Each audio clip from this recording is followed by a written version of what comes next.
That's right, I see the chat. I see y'all rocking. I see y'all coming. Hit that like button as you enter the building. You know what I'm saying? Hit that like button. Show your love. Show your support. You know what I'm saying? This that dope soul. This that new thing. Nobody don't know about it. Hello, Knick family. Welcome to the Just Knickin' It Weekly Show. I'm your host, Stephanie, a.k.a. Queen, joined by I am Jerrell, Dope Soul alumnus, 2022, Die Hard Giants Live show. No podcast, just show. Geoff Klafter from the Happily Ever Klafter Daily Sports Blog. Escort from, what is it, the Man Cave? The Man Cave Podcast. Man Cave Podcast. And Ajay, the villain, just regular Ajay. Dope Soul Collective. Yeah, Dope Soul Collective admin. Let's give him admin. He used to do the chat for us, but anyway, he got too big time. Latoria B, we waiting for you. I didn't see your DM, so Freezy said he was going to email you the link. So hopefully you got it and just come on whenever you can. Matter of fact, I'll just drop it in the chat. Here we go.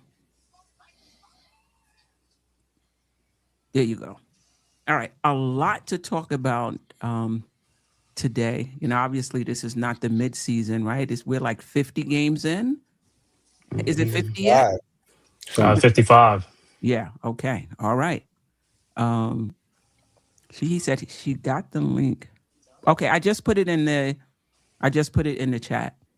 So a lot to talk about. I want to talk about the Knicks signing of Alvarado and Sochan. I want to do a review of Brunson, Bridges, you know, the starters. I want to talk about the double big lineup now that we've had an opportunity to watch the Knicks for 55 games. Do we agree or disagree with that? The fact that they're not starting, we talked about that at the beginning of the season, so we'll revisit that.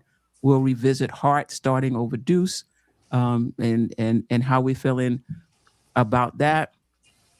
And then we'll talk about the bench rotation and who we'd like to see in that rotation. We got 2 new players now, only subtracted 1. We got some young guys that have been coming along. So that should be an interesting conversation as well. But let's start with Latoria B. We see your name, but the video is not there. It's almost like the camera on her computer is covered up. Okay. That's maybe the camera on your computer is covered up a little bit. All right. So let's talk about Alvarado and Sochan. You could take either one or both. Mm-hmm. What do they bring? How do they help? And did you like the signing? Let's start with Sochan, right? I think we talked about Alvarado a little bit. Let's start with Sochan, right? What does he bring? Does he help? Will he play? Should he play? Let's start with Sochan. Jerrell? Shoot to the chat and welcome everybody. Yeah, full disclosure, I wasn't the biggest Sochan fan coming out of Baylor. I never thought he had like a real good offensive game. He still hasn't really developed one yet in the league. I think that's part of the reason that he wasn't getting any burn with the Spurs. But when it comes to what he can do for us, he's going to be high energy, defense versatility. He plays the power forward. He plays the small forward. He even can play the 2. I guess, you know, it's on defense that he can play different positions. On offense, you know, he can't hit the side of a barn. Like he's not a good shooter at all. He's not going to give you anything when it comes to shot creation or playmaking or anything like that. He's just pretty much a body that can, you know, will be a good versatile defender for us. Like he could be he's going to be like part of Wingstop, even though he plays the 4. He definitely plays the 3 too. He's a tweener. He's around 6'8". I don't know how much he weighs now, but long arms, athletic. Yeah, he could definitely help us with this, you know, because we are a short, non-athletic team. So when it comes to that, he'll definitely be able to help us. In terms of offense, he won't help us at all. But I don't think we need help in offense. We need. Hey guys. Hey, how you doing? Hey. All right. We'll welcome. I was having a little technical finishes. difficulties, but I'm here now. We'll definitely welcome you in once Jerrell finishes his statement. Absolutely. Jeremy, he's just going to be a versatile defender for us. Just don't expect him to score that many points or, any terms of playmaking or anything like that. But, we can stick Jaylen Brown on him, or him on Jaylen Brown, I should say. Jason Tatum, if he comes back, Cade Cunningham. Like, we could throw players like that at him to defend. So that's what he's going to be doing for our team. And he's going to be the 15th guy. We'll use him in like spot duty when it comes to like defense late in games, hopefully. Other than that, he won't be, doing that much for us. Okay, that was my next question, but you answered it in terms of, did you think he would like crack the rotation? Yeah, well, if you thought he would play, and so basically you outlined when you thought he would play. Yeah, I don't think he's going to play that much. I don't see it, especially with Cool Mo D. Like Cool Mo D has actually been killing it lately, and his confidence has seemed like it's through the roof right now. So if I was the coach, I would still play Diawara over Sochan. If that's going to be a question later, because it's really going to be between both of them who's going to get those type of minutes at the 4 and at the 4 and the 3. Now, especially now that OG's hurt, but. And when OG comes back, I don't expect Sochan to probably play at all, unless it's like some type of defensive assignment, and that's it. Yeah.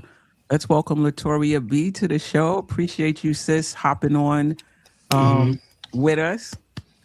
Hello. Thank you for having me. Not the last time. We need some sound effects. More sound effects. Oh, I do have sound. They not listen. They not labeled, up, and y'all know my condition. So if I hit one, it's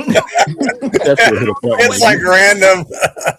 Steph might hit a button. You might hear a moose or something come out. Don't hit a boot. Don't hit the boot. I never know. Wow, and it's so small. Yeah, don't worry about that stuff. We good. Yeah, sorry about that. Anyway, I think I got it. Can y'all hear it? No. Wow. Oh, there you go. I heard something.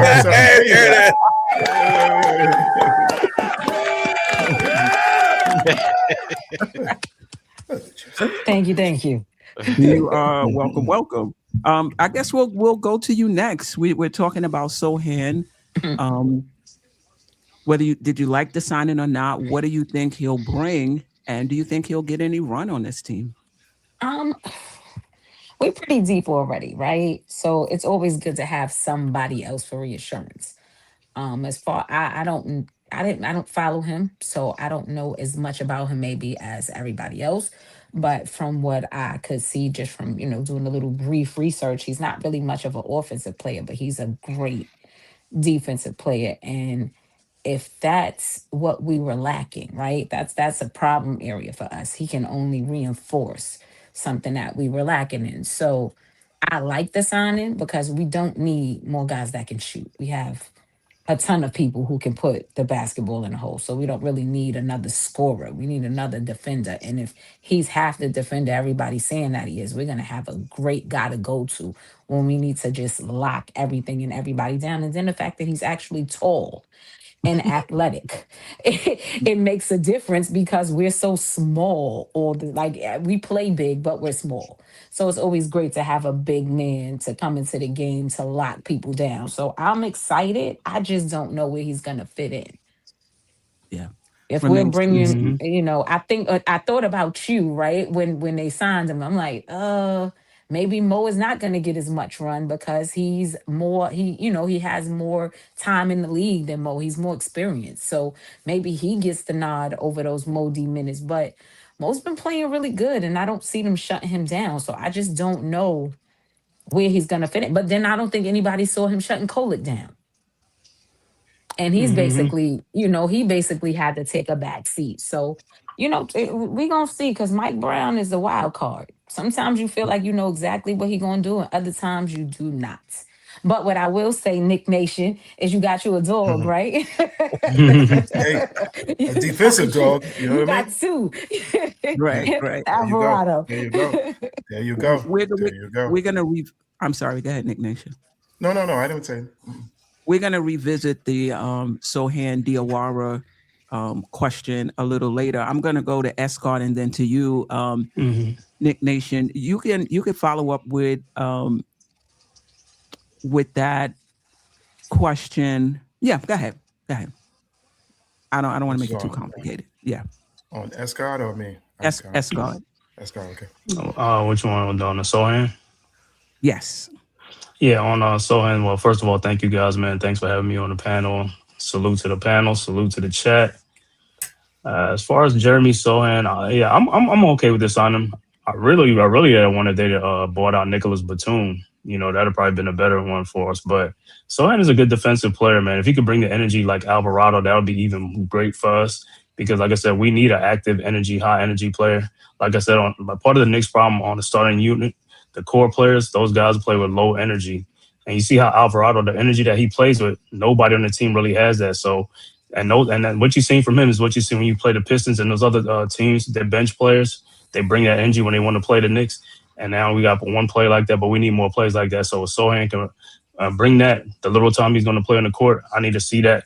Because I know I saw him in San Antonio. He was a good defensive player and stuff like that. So that'll help us. He's 6'8", 6'9". He liked to rebound and play defense. That's a great thing, man. As long as we can get like another defensive big wing out there, that's even better. So that way if Hart can play him or Diawara sometimes can play him because he's only a rookie, that probably could help us. So we'll see, man. And kudos to Mike Brown. I mean, everybody knows he's the offensive coach, but it looked like he's starting to get more defensive players.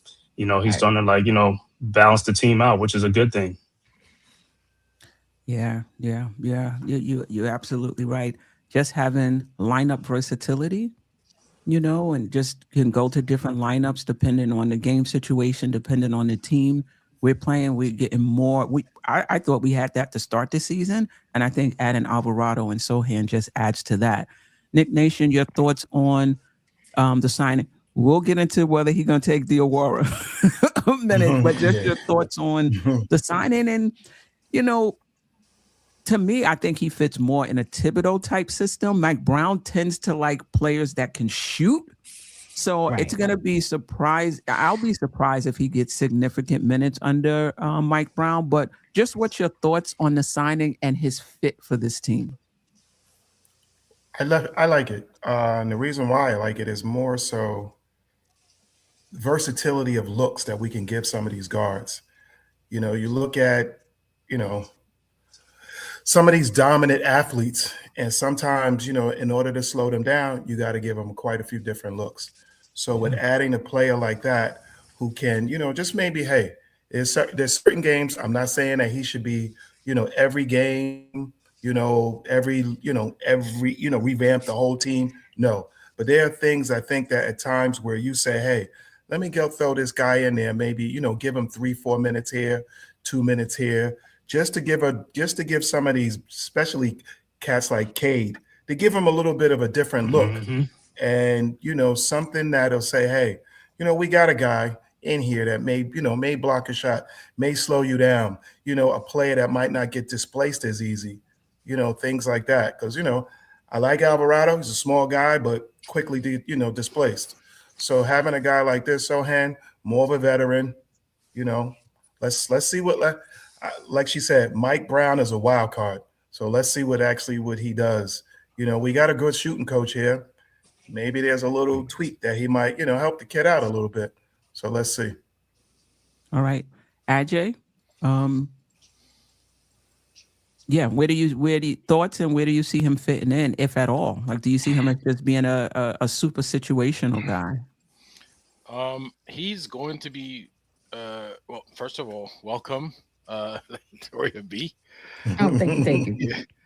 And shout out to the chat as usual. And this is a very big panel here, man. I'm loving it. I'm loving it.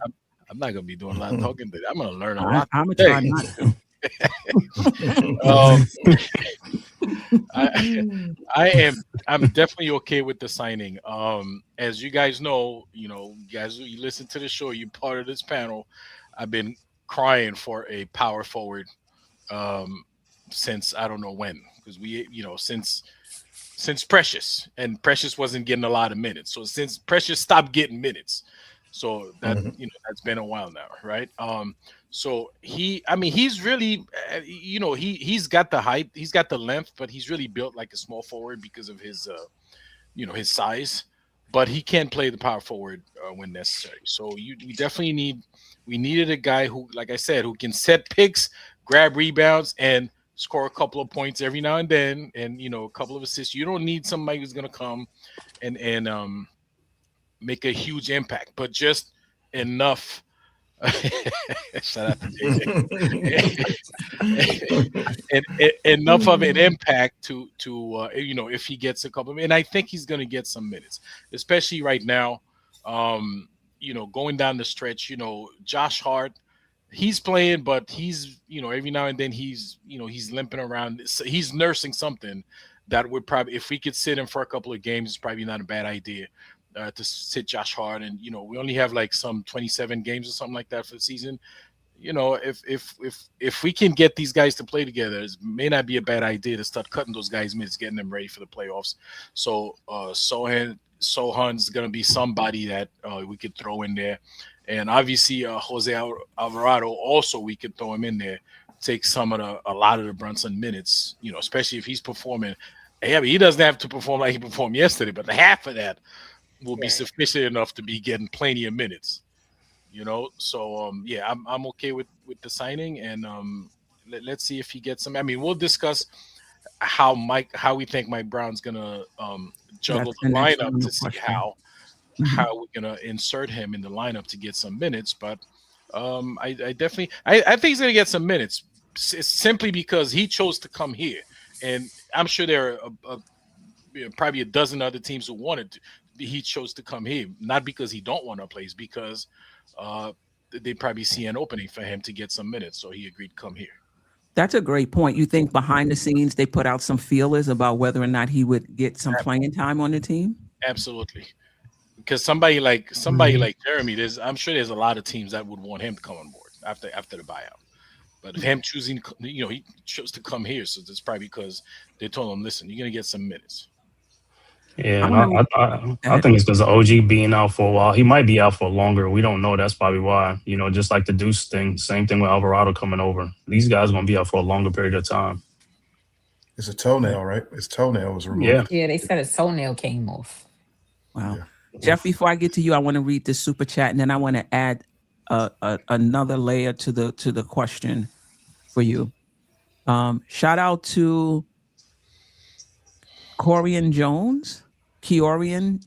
I appreciate the super chat. Appreciate you rocking with us. Our team is inconsistent, so it will always be next man up. And if I'm hearing you correctly, meaning there's always somebody that you can pull out the lineup because they're not performing, in that particular game. And with this team, there's other options now. So we don't have to just ride that player who's not playing well. And that's a great thing. Jordan Clarkson. Yep.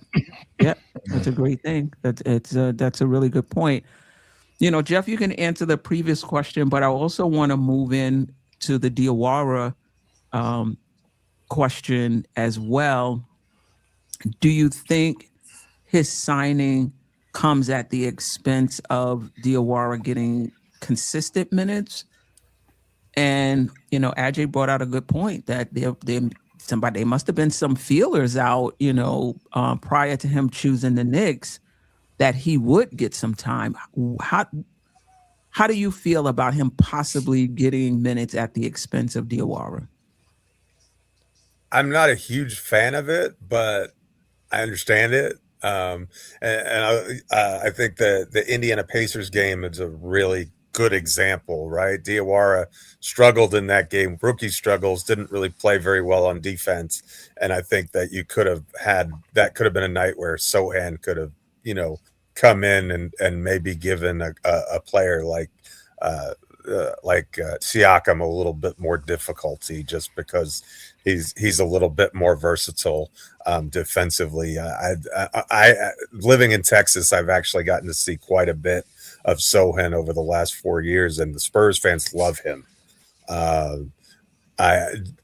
He played point guard for Pop, but don't let that fool you. He did that while they were tanking, and it was a brilliant tanking strategy. The man is not a point guard by any stretch of the imagination. So get that out of your head. It's not what he does well. Okay. I really think that Leon Rose is building a 3-car garage in his house, and he wanted a discount on bricks. And so no better person to bring in than Sochan. But there are some things that Sochan does really well. He's very active. He's constant effort guy, and a lot the same way that you see from Alvarado. You definitely can see. You can definitely see his activity. He's not a very high IQ player on offense, but he is on defense. It's really strange. He makes a lot of bonehead passes a la Josh Hart when he's given the opportunity to play make. But he can hit guys in the short corner and get into the paint. He shoots so badly from 3, but his overall shooting percentage is about 48%, which means that when he looks inside the key, he tends to finish, which is a good sign. So I actually think that he and Towns pair together pretty well, because I think that he can take up a lot of the slack defensively, and they complement each other's skill set pretty well.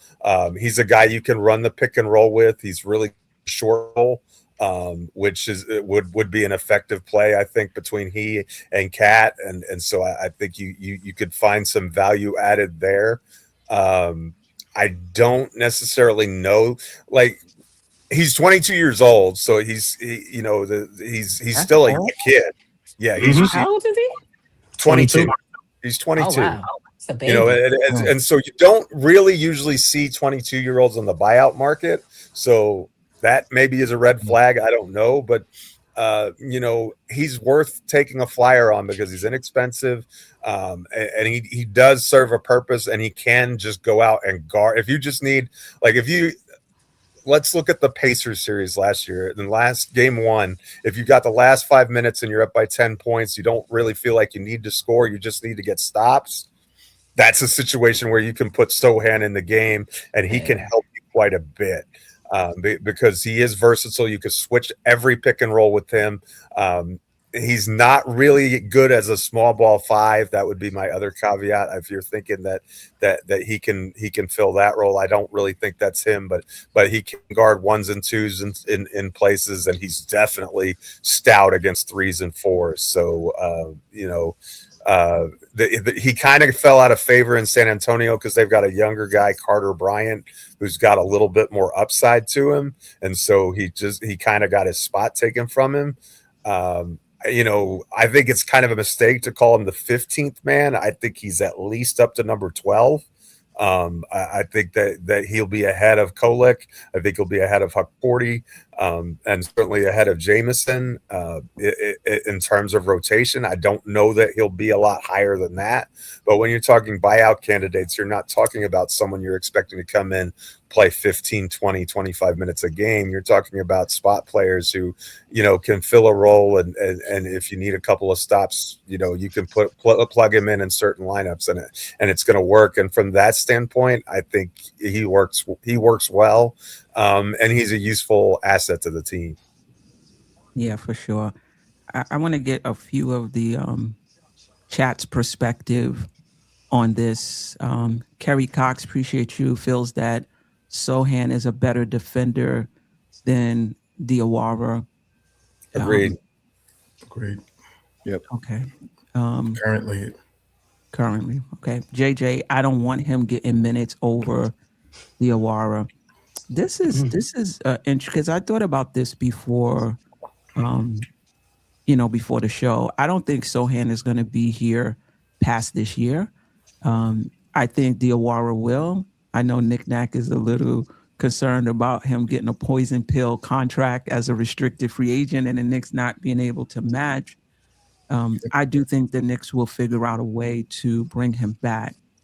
But I will say this, if they find that Sochan is more ready right now to help the team, I really don't think that hurts Diawara, because it's not like we gotta bring Diawara along this season because we want him in the rotation next season and we want to see what he can do, because we're not going to re-sign Josh Hart, right? If he can take that spot, or we're not going to re-sign Bridges if he can take that spot. So let's give him a long runway. Let's bring him along. Let's really see him, because he can be in the rotation next year.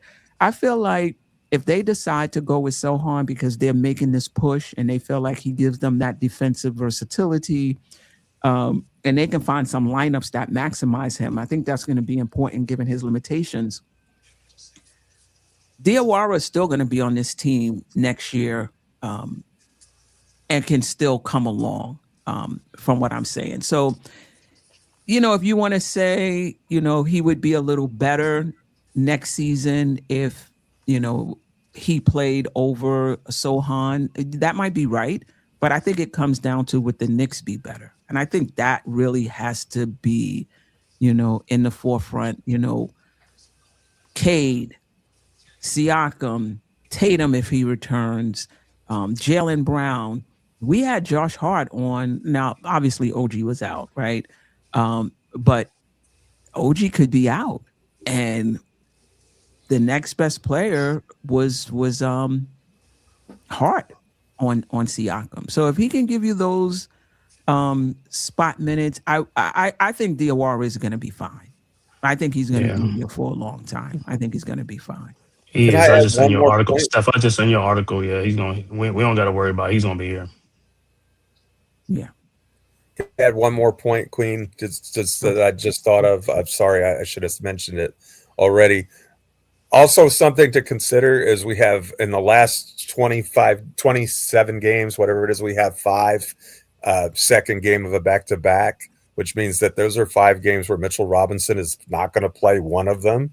And so that's going to open up a window of minutes, and it's going to be nice to have a versatile defender like a Sochan that you can plug in, not necessarily at the expense of Diawara, but perhaps in addition to give us more big bodies to throw and maybe place a smaller version of a lineup, as opposed, if and when Cat's in foul trouble, and a lot of Cat at the 5 and interchanging those guys at the 4 and maybe even the 3 a little bit for Diawara, which I think is to me, Diawara is more of a 3 at this point in his career. Is it maybe not as quick enough, but that's how I see him. You may disagree, but I kind of see is that you could play not at the same time, but you could play Diawara at the 3 and give Sochan some minutes at the 4 and kind of have it work. Yeah. Mm-hmm. Okay. Latoria, we're going to try to keep our comments to like a minute and a half, just given how many people are on the panel. Latoria, thoughts on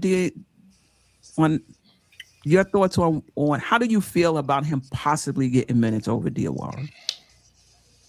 I don't like it, right? And not because I don't like Sochan. That's how you say it. Not because I don't like him, but because I just don't want to take any minutes away from Diawara where he could be gaining experience. Because I think he's our future. Not to say that he can't come here, Sochan can't come here and just knock it out the park, and we want to keep him forever. But I think Diawara is literally our future, and it's hard to say, yeah, this guy should get these minutes over him, because if he's getting the minutes over him, he's never going to gain the experience he needs. And I felt like Mike was giving him those minutes to prep him for that time he's going to be playing in the playoffs. And if you take those minutes away, do you really want to play him now? Because the experience is not there. So that's where I'm at. Like, I don't want him to get the minutes, but I understand him getting the minutes just because he's more experienced. Right. Ajay? Do I want him getting minutes? Just your thoughts on, how do you feel about him possibly getting minutes over Diawara? You know what? I think probably because of the experience. Like DOR, he's getting burned now, but in the playoffs, when the pressure's on and all that good stuff is going on, I think it's that's not a time for a young kid to be getting experience, right? Sohan doesn't have any playoff experience either, though. Yeah, but he's been in the league a little bit in longer. the regular season. Right. But even I get you, Jeff, but he's been in the league a little bit longer. He's got a lot more minutes in the game. So it's not, if it comes to that, I wouldn't blame Mike Brown if he goes with the guy who's been in the league a little bit longer. But hopefully it won't come to that, right? Hopefully in the playoffs when we get there, we're gonna have like our big dogs ready to go instead of having to rely on one of those kids. You know what I'm saying? But I mean, in the regular season, I don't think he's going to be taking minutes away from DOR. I just don't see it because DOR has been playing well. He's been on a roll, and you could tell he's young. You could tell, he's trying to catch up to league speed. Especially on defense, you could see like he's trying, but his body's not responding to what his mind's telling because he just doesn't have the speed yet. But I just don't see him taking too many minutes from if anybody gonna lose minutes, probably gonna be Jordan Clarkson. Well, Jordan Clarkson is already but that's what I'm saying. So whatever little minute he was getting, I think he's I mean he might be done. Jordan Clarkson let somebody like right now he's situational. He's gonna be like hyper situational at some point. He's really not gonna get much, I don't think. Okay. Knick-Knack, what's your thoughts on that? I'm gonna say Nick Nation. I said Knick-Yak. Nick Nation. Nah, I know your condition. We good. You said you wasn't gonna have that drink, Steph. I just want to point that out. I love it. Shit, too. That was great. But I think it's similar like what Ajay said in a sense. Big shout out to World Wide West. I'm pretty sure there was some back channels and some discussion of it, But then again, if they say, hey, come in and earn it, Mike will give you the chance. We're at the All-Star break. Come in, practice, see what you can do. And he's probably confident that, you had a few years in the league. I'm pretty sure he's probably confident saying he can come in and pull somebody's minutes or, we already know OG is not good with pain. So if this thing persists a little bit, he will be getting minutes because he's proven that that's not who he is. He doesn't like to play, discomforted or do pain. He likes to rest himself and then, come back full. I can't blame a guy. I get it. But do I think that, as far as DOR, do I want him taking the awards? Hell no. Because I see, DOR's upside as the future. And I think that his ceiling is very high. As far as the playoffs is concerned, DOR reminds me one of those rookies, and it's not, and I say this with respect, but he's one of those rookies, he seems like to me, where he's too stupid to be nervous or understand what he's actually going through. And players like that do sometimes succeed because the pressure doesn't hit them the same. So because we've seen him come down and do wild stuff like, yeah. Tell Cat, nah, wave Cat off. You know what I mean? Get down low or say whatever, to come down, rookies just coming down saying, hey, I'm just going to pull up for this three. He has that confidence about him. And I don't, I think that even in certain playoff situations comes in, I just think he's one of those kids that doesn't, that weight doesn't sit on his shoulders like that. And like I say, those ones can be dangerous. That's at least what I'm hoping for. Do you think if Mike Brown does tend to go with him over DOR, do you think that impacts DOR's ceiling? Do you think that impacts DOR's trajectory in his development? Jerrell and then Escard? No, I don't think this hinders DOR at all. I think they play two different positions. If you watch Jeremy Sochan, I think he's more of a traditional four than DOR is. And I actually think this is actually a good thing because DOR doesn't have to play the four now that OG isn't here. Yeah, I think it's not a coincidence that Deuce and OG is out, and we got Jose and Jeremy Sochan on the team. Mhm.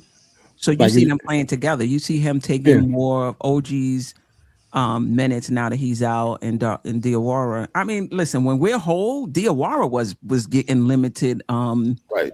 When minutes. we're whole, neither one of them are going to play that much. If we're going to be honest, and yes, they can play together. Like I said, Diawara is more of a wing.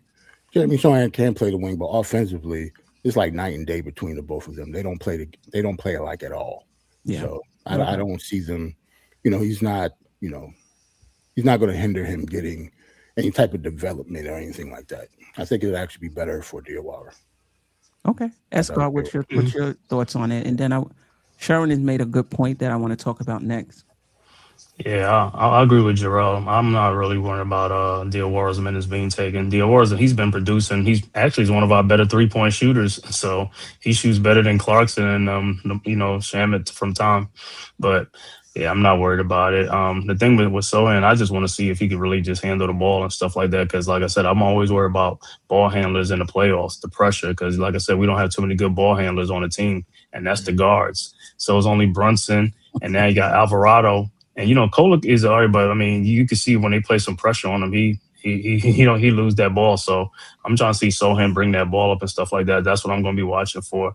And if he can help do that stuff, I'm good with it, man.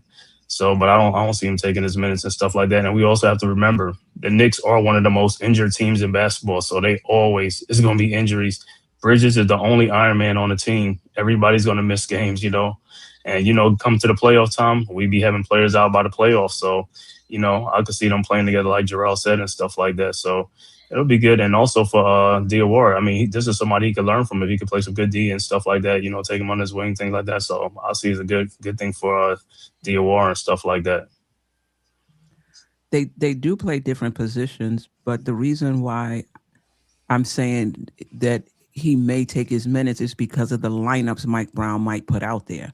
Like Mike Brown may decide that I'm going to play Sochan at the 4 and I'm going to have 3 guards with him and Cat. Or I'm going to, you know what I mean? So we'll see. Shout out to you, DJ Shutter. I appreciate you. This is what Sherwin had to say about the issue. I'm sorry. Sochan can do things that Mo D can't. He's a better ball handler and finisher. He's also a better defender. Mo is a better 3-point shooter, and that's it. I mean, that's just a fact. I mean, I do think that Diawara is in terms of playing the passing lanes, in terms of his length, in terms of his lateral quickness, he just has to be in position first. Like I thought he did a great job on Jaylen Brown when we played Boston. And then there was, and then there's some possessions where guys just go right by him and like, wow, like that, that shouldn't happen. But yeah, I think it's going to be interesting. That's all I could say. I don't really know how, because he's not a Mike Brown type player in my opinion.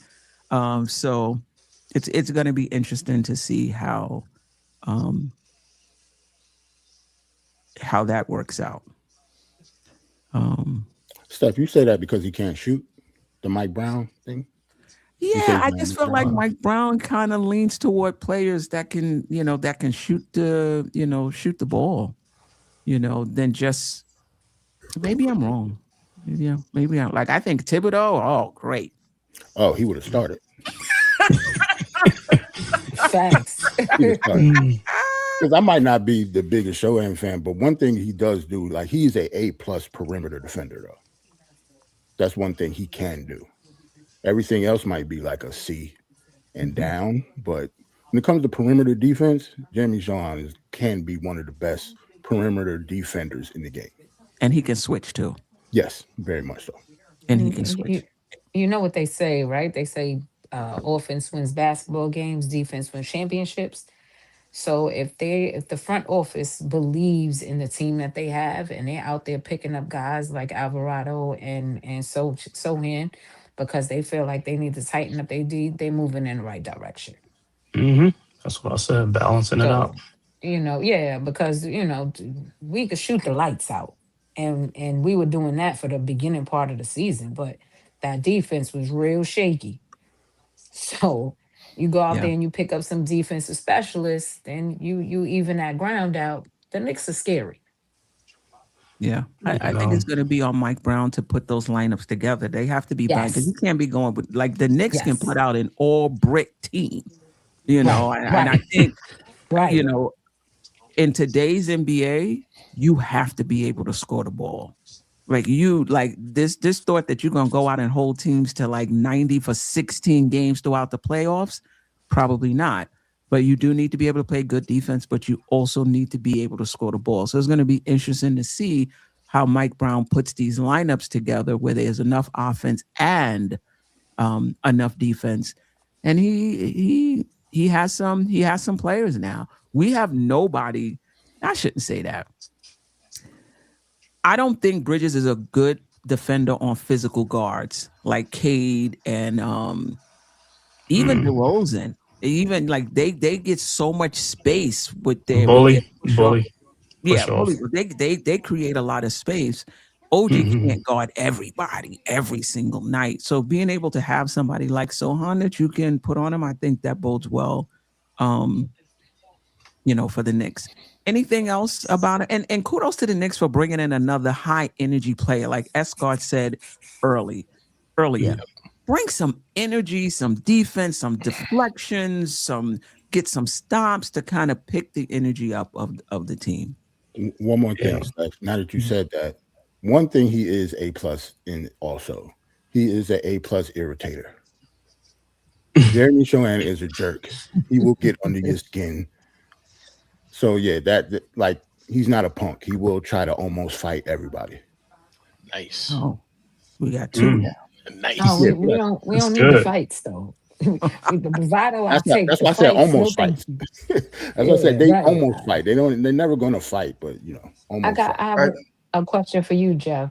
Since you're more familiar with them, right? And you brought it up, Queen, about Mikal having such difficulty guarding guards like Cade and things like that. You think Sochan will be a better fit for those type of assignments? Guard. I mean, I don't think there's any question. I mean, he's he may struggle with the small, speedy types, like kind of like OG does. But if you're talking about a guy like I think he can guard anywhere from a Jaylen Brown up to a Pascal Siakam, like anything in that kind of range. I think he's really adept at, which is really good because especially if you compare him with Alvarado, let's say, because Alvarado can get those quick guards. So then if you have a lineup where you want to lock down. Again, I don't know how they're going to score the ball, but that's a different situation. But if you're just looking at defense, he can guard, and he's so switchable, right? And that's the other thing that's nice. If the Knicks want to run a switch everything scheme, he'll fit in flawlessly. He can switch anything. So that makes him he's a very versatile defender. I think you're going to really like watching him play, and as Jerrell said, he does get under people's skin, and he's not afraid to mix it up with the Lucas and the LeBrons and and so forth. And so he's definitely a competitor. I feel like Leon plugging holes.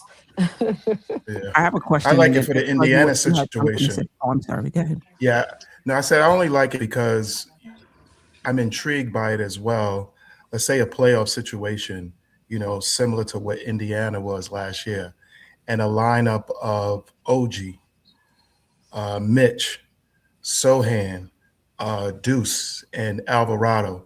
Just say like this, you know what I mean? For one stop, I need to get one stop in there. I'd like to see something, you know what I mean? Like I'm intrigued by little things like that, because sometimes one stop is all it takes.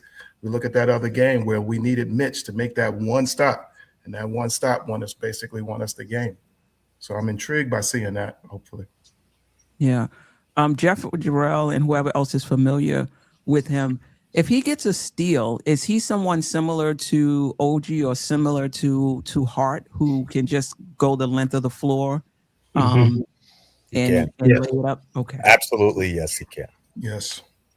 Don't ask him to make any plays in the half court as a lead guard, but if you're talking about grabbing a rebound and go, absolutely, that's in his skill set. Wow, having another guy like that, can be, can be helpful.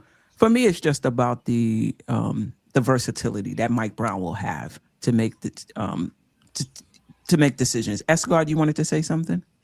I was just saying with Diawara, like I said, he has a trajectory to me, like almost like how Pascal Siakam is. To me, almost like the same players. I mean, the way Pascal, handles the ball, you can see it. It's kind of shaky, but he's one of those like steady guys. And actually, Diawara like shooting a 3-point better than Siakam did in his rookie year. So we just got to remember he's only a rookie, man.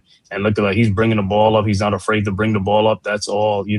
Once he gets more comfortable and gets, it's going to be even better, man. So we just got to be patient with the guy. He's going to develop, because right now he got the 3-point shot. All you got to do is get the mid-range game because he got the size of 6'9". So, hey, we got something special here, man. Just let him keep developing. And he's not old enough to keep buy a him. beer yet. And the Knicks don't do the Knick thing and give him away. Oh no, they're gonna keep him. I I sent an article how they're gonna keep him though. They're gonna keep him. Okay. Yeah. They make me very nervous with stuff like that. Yes. He love to give away talent.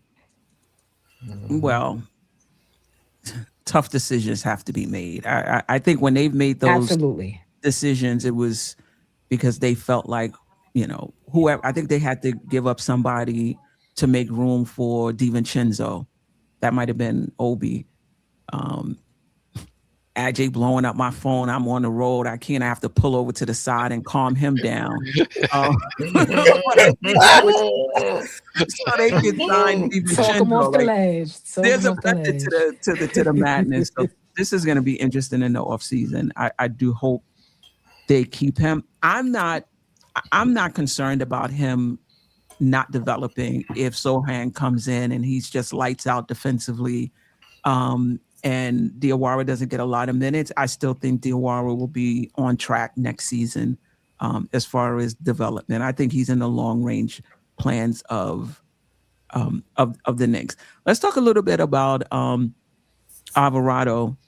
For those, I think this is our first show since signing him. And we've been able to at least see him in a few games. Gritty, tough, small, but physical. He's an actual point guard that can play the position. You can see his decision making.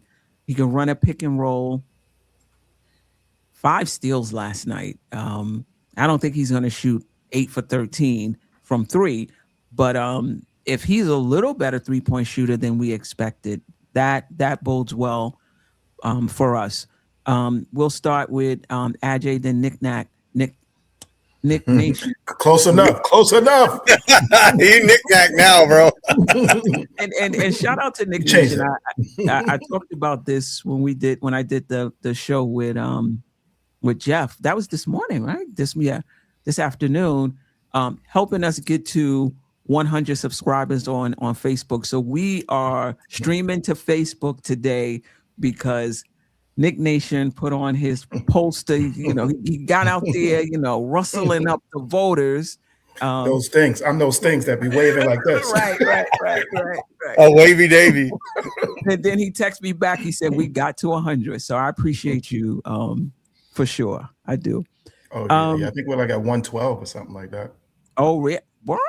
I'm 110, 112. Mm-hmm. All right. Yeah. Okay. Look at You this. got lots of friends. A mover and a Yeah. shaker on the panel. We appreciate that. Thoughts on Alvarado through 3 games? Kolek he's basically taken Kolek's minutes. Thoughts on that? Do you think that impacts Kolek's development? Do you think it's the right decision? Whichever direction you want to go with Alvarado. So one thing Mike Brown has, what he's proved to us since he's been here, right, is like he's had the ability to manage his roster, to bring guys in, like depending on the game, depending on the opponent we're playing. Like, so, quote unquote, the game tells you what to do, and the game tells him who to put on the floor. right? And he's done that. So it's only been 3 games, but I have no doubt that there's going to be some games where he puts Kolick instead of Jose Alvarado, depending on who the opponent is and depending on who or what you're looking for at a particular time during the game. So obviously, Alvarado's new guy. You want him to get his feet wet and you want him to get going. So you want to see what he has. Even in the game in New York, where obviously he was nervous, which is, I don't care how experienced you're in the league, man. All of a sudden you get traded to your hometown team, and you play in front of a ton of family, like at home. Listen, something's gonna happen, right? I don't care how professional you are, like you're not gonna be as loose as you're supposed to be. But his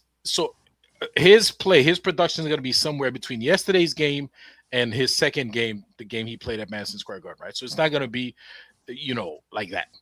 One thing you could count on him is the defense, right? So again, depends on what you need, what Mike Brown determined that we need at some point in the game.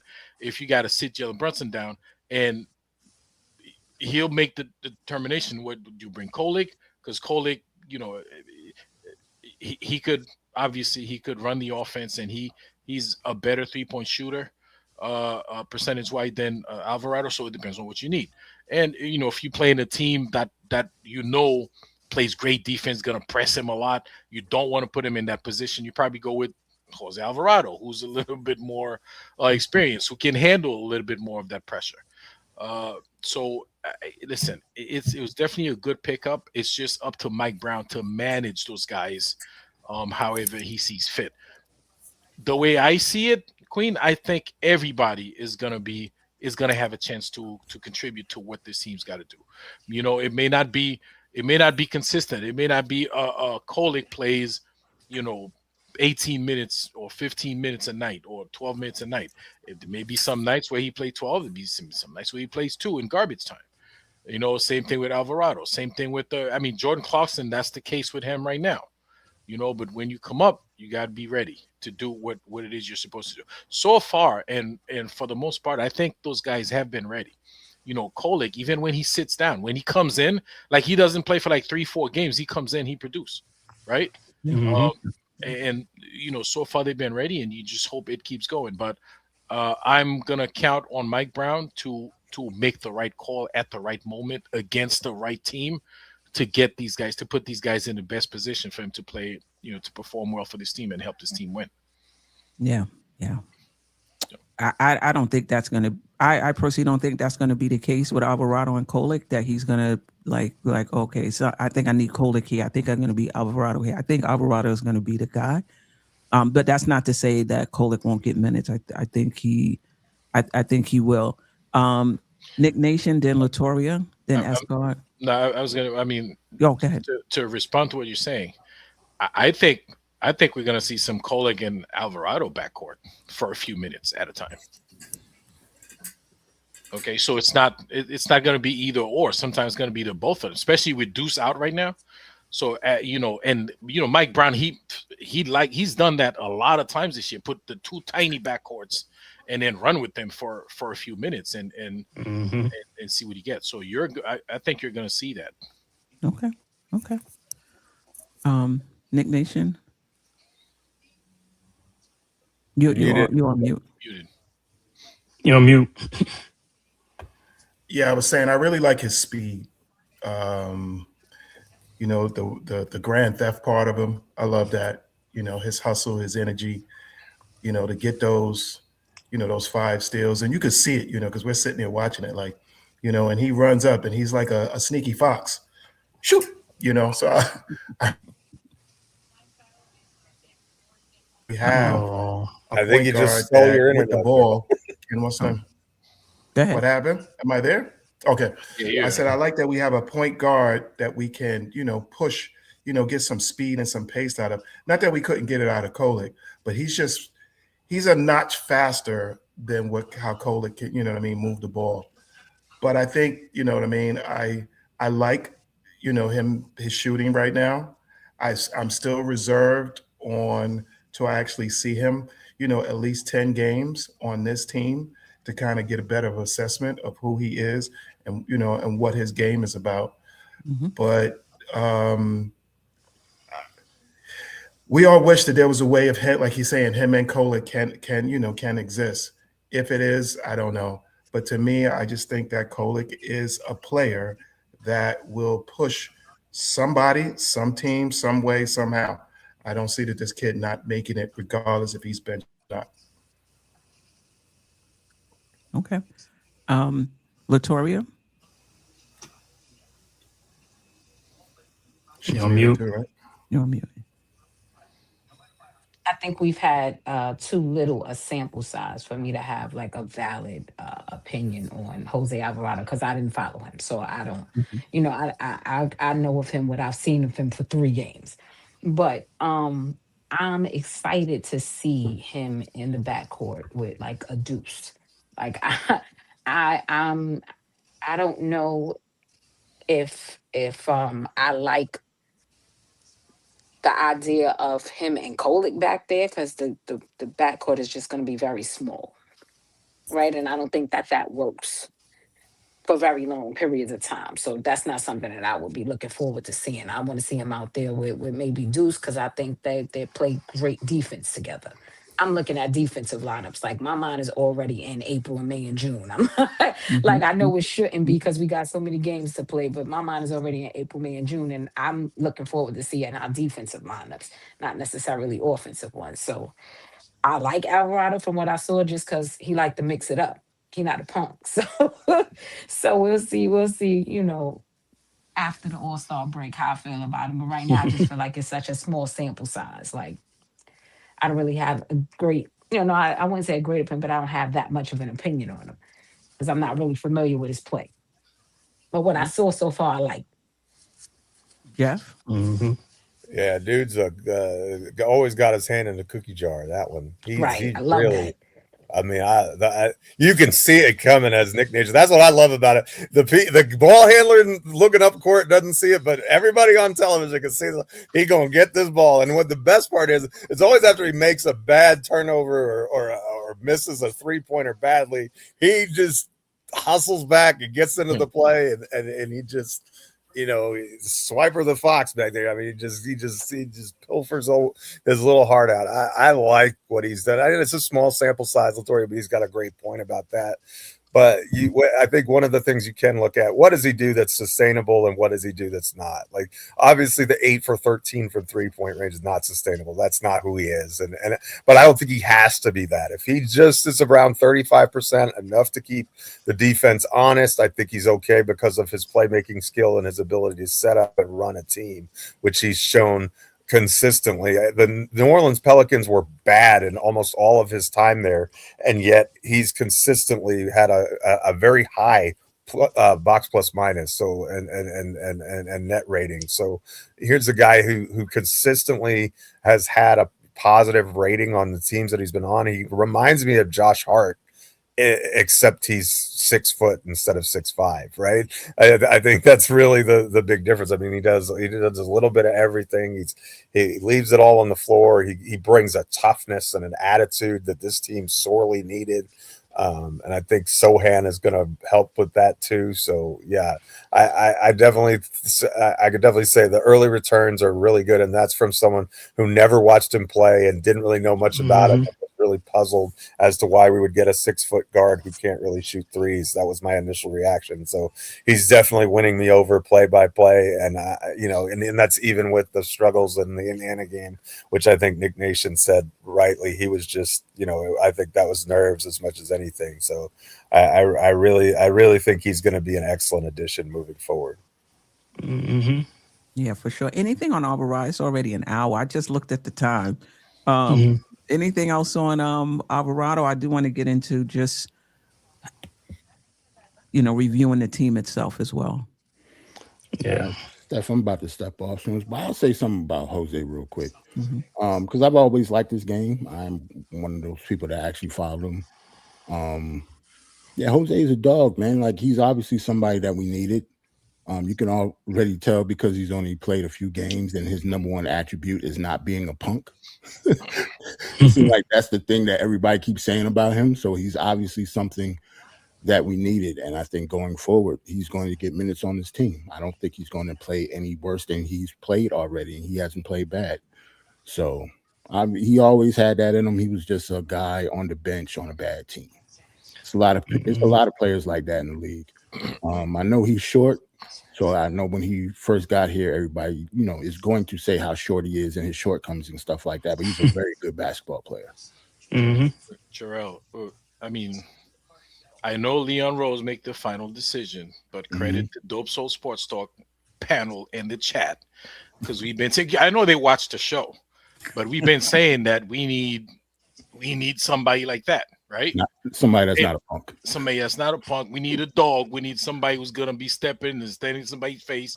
And we've been saying that. They listen. They take notes of what we say in the chat, what they see in the chat, and then they go ahead and execute. So shout out to Leon Rose for listening to us. Right, and honestly, Sochan is even more of a irritator. Like, wait till you guys see him play. Like, he's going to be a fan favorite of New York City. Yeah. Both of them are.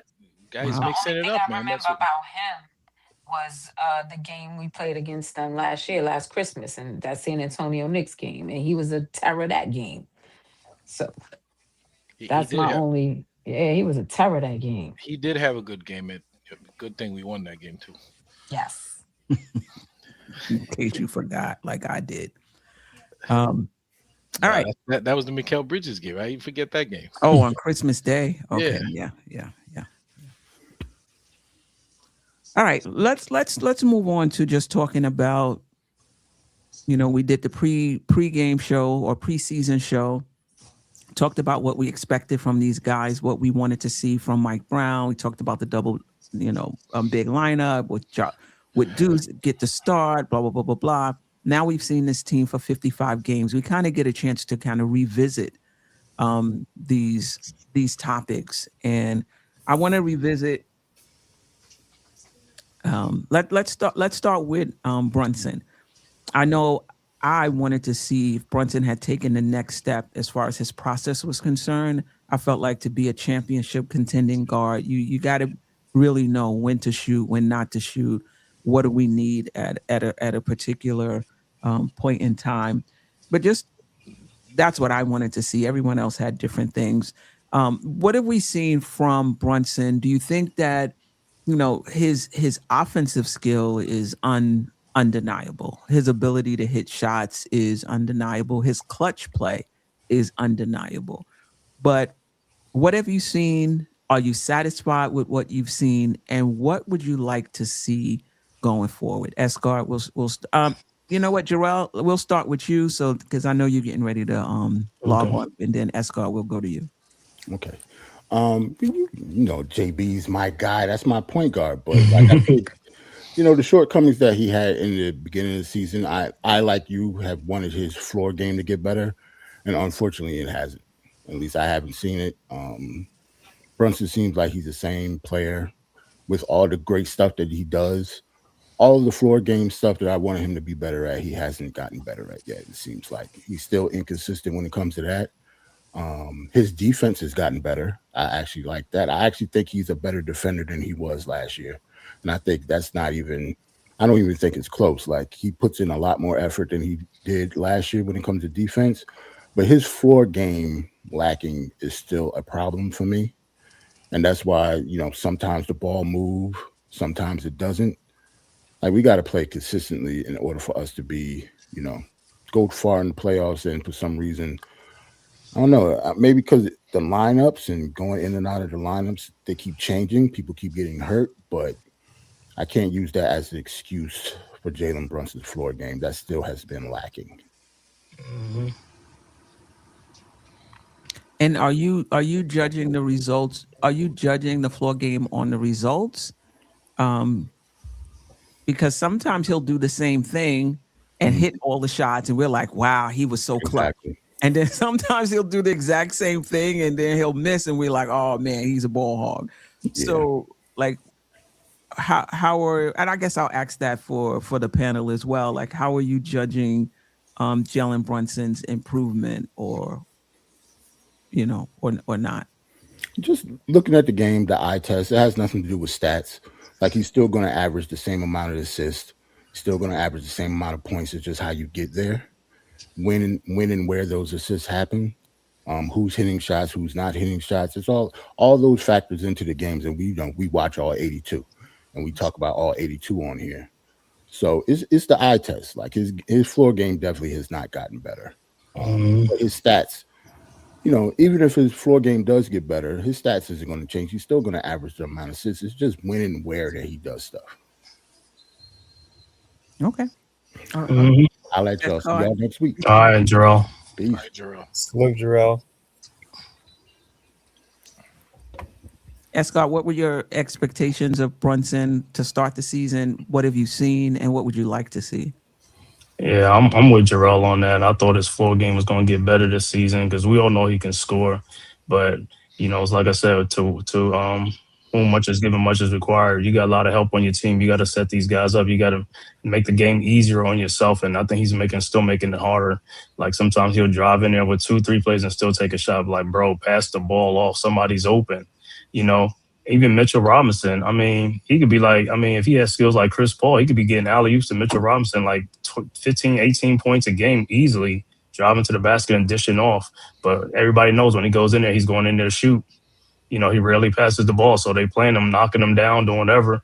Yeah, he's going to get fouls, he's going to make his shots and stuff like that. But I would think like that, and, that he'll get much better, as well as he still dribbles the ball a lot, pounding the ball a lot around the perimeter. I'm like, bro, just go to the basket, make a beeline to the basket and go. Because if you dribble the ball on the perimeter, you're just wasting time, and then you're going to get us into a bad shot clock situation, or you have to take a bad shot. So I would think that, and pick and roll, another thing I thought it was going to be, I try to see if the pick and roll between him and Cat could work this season or somebody else, but that hasn't developed. They don't even really do the pick and roll, so that's things I thought would have improved, but it just hasn't. It's almost like back to ISO ball at times. Yeah. But compared to last season, though, let's just say last season the ISO ball was a 10. Where would you say it's at? And it wasn't. But let's just say it was at a 10, meaning like all the time. Where would you say it's at now? I'll still say it's probably about a 6 or a 7, because most of the time when he's dribbling the ball, a lot of people are just standing around and people's not cutting and moving. I can see he gets double teamed. Nobody's moving. And that's part of the players too. They got to move without the ball, but everybody's standing around the 3-point line. And that's what made your offense stagnant. And that's why I said earlier, they stopped running Mike Brown offense. Early in the season, they was running it, but then they just went away from it and went back to ISO ball, because Mike Brown offense is a quicker tempo. And like I said, a lot of guys don't want to run a tempo. They want to slow down, play a half-court game. That's why somebody Alvarado, he's a fast player, so he'll pick up. He could run that tempo. Brunson, he'll run that from time to time, but he really wants to be a walk-it-up type of point guard. He want to slow the game down. That's not what, so that's why we get into the situation we get into. If they'll pick up the tempo and move, cut to the basket, we'll get a lot of easy baskets like Mikal Bridges gets sometimes, instead of settling for 3-point shots, So that's what I want to see improve from him. Like the quicker decisions, even on the double team, make a quicker decision, pass that ball real quick, instead of trying to dribble, and then you got to turn it over, or, So yeah, so I think that's what he got to improve. Victoria, what's your assessment of Brunson through the first 55 games? Jalen Brunson is still Captain Clutch, right? Like, unlike everybody else up here, I don't think he needs to change much of his game. I do think he needs to pass a little bit more, right? You need to get your teammates involved early. You could take some shots down the stretch, but you need to get your teammates involved early so everybody is a part of the offense. But as far as him shooting too much or dribbling too much, like, I don't see that often. I think he falls into that when other guys aren't hitting shots. I don't think he comes into games most nights just gunning. He doesn't do that as much anymore. He looks to pass. But once these guys start missing shots, you're gonna get ISO Jalen. It's just what's gonna happen. So I don't blame him a lot of nights for shooting like he does, because a lot of nights when he's shooting like that, nobody else is. Or they're shooting and they're just not scoring. So I don't really see that Jalen needs to change a lot of his game. I just think other guys need to learn how to be a little bit more consistent. That's a really good point. I think that's the other side of the of the story. I'm gonna do a AJ move and split the baby. He loves strapping and doing both. Straddle that fence, girl. Playing both sides. I do think there are times when it's too much. And I do think it's times when, listen, you're the agree. best player on the team. You can create your shot at any time. If you look at any of the best players along this league who could shoot off the dribble, there are times in the game when they take over. There's times in the games where they're going to hijack the offense for 2 and 3 possessions at a time. So to expect him to come down every time and look to pass and like that's just not his game. But I agree that his process can be better at times, right? I don't see him hogging the ball nearly as much as he did last year. I mean, that ball was in his hand from the time the game started to the time it ended. Like now he's playing off the ball more. I think players do get more involved, but I do think there are times when he takes over. And you can argue whether he needs to do that. The other thing I'll say is I'm not as confident in the players around him as the rest of you guys are. Like OG can be inconsistent, Bridges can be inconsistent, Shamet can be inconsistent. I'm not as that he needs to come down because he has all of these people around him that's just like great players. I don't see that. And I think you got a Bridges who sometimes he's gonna play and sometimes he's gonna be mad regular. You got OG where sometimes he's playing really well and he's playing aggressive, and then he'll have stretches where he's either not shooting the ball well or he's not being aggressive. You got Shamet where he could be 6 for 10, and in another game he could be 3 for 12. Can he do better at picking his spots? Absolutely, he can, particularly in crunch time. He can do a little better.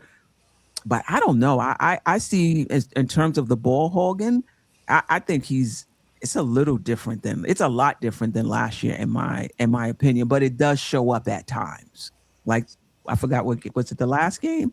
The game we went into Indiana game. That was the Indiana game. I was like, all right. He came down, I think, 3 or 4 straight possessions and just shot the ball. I'm like, what are you doing? Yeah, I'm like, come on. But if it goes in, he's our shit. He's our hero. If it doesn't, we like, see, look what you're doing. That's the double-edged sword with Brunson. Right. Like if he does it, we're like, oh, he's clutch. If he misses shots, like, yo, he a ball hog. Why he didn't pass? And I just think Jalen earned the right to be a little bit of a ball hog. I'm not saying that it's not going to be to our detriment a game or two, but I feel like he earned the right to do it. That's fair. Jeff? My biggest criticism of Brunson is he needs to develop a better synergy with our other all-star player, and that's Towns. I need to see those two. If this team is going to reach a championship level, both of those two have to be on the same page and be getting the maximum out of each other. And they just don't seem like they mesh very well as a star pairing right now. For whatever reason, call it whatever you want.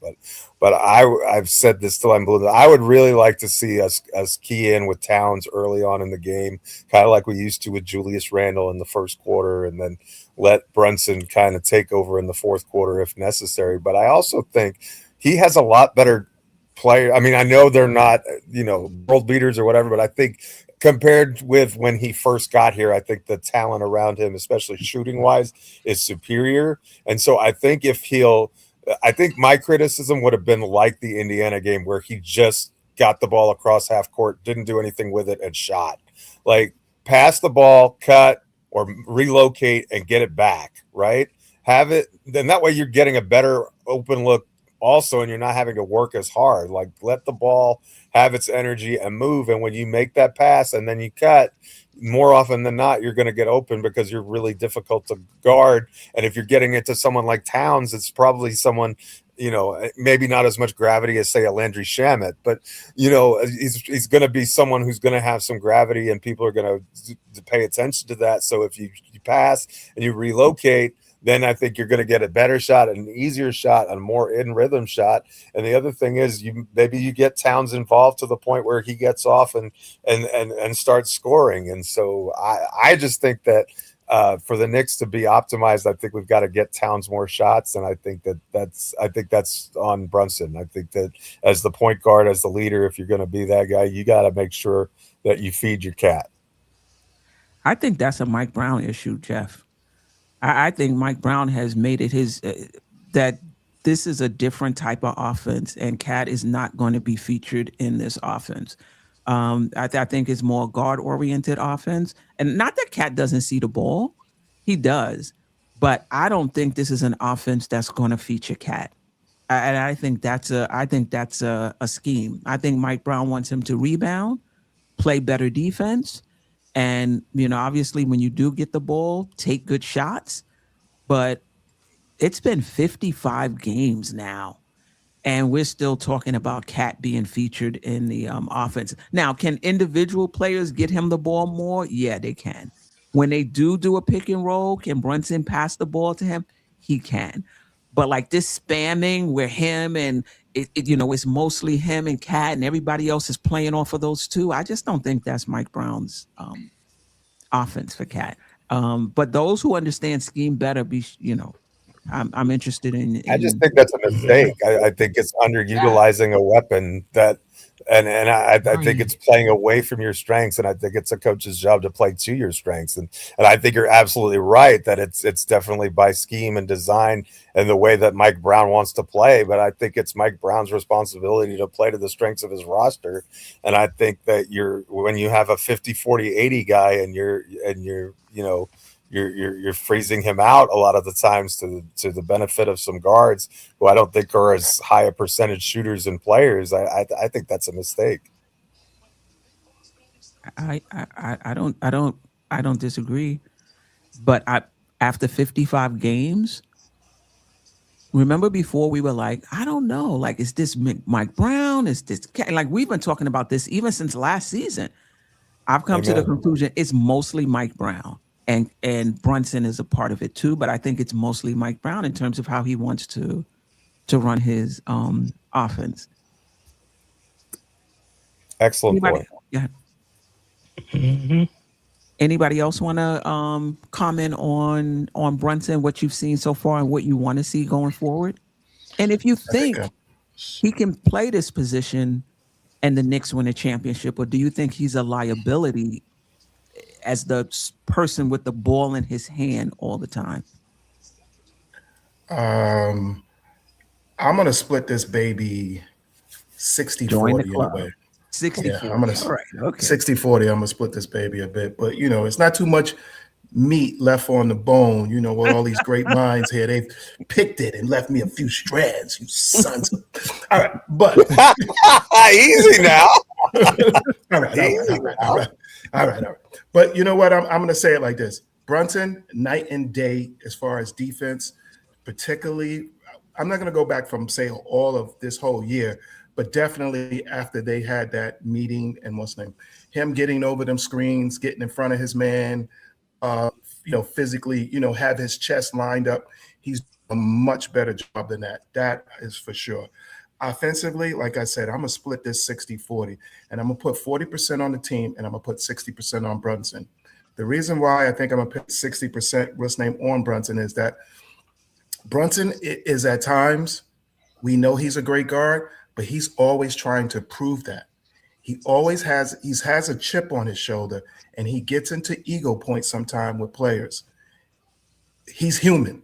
I'm not knocking that because great NBA players, they are, and he takes on that challenge. He takes it on sometime a little bit too much of a detriment to the team at times.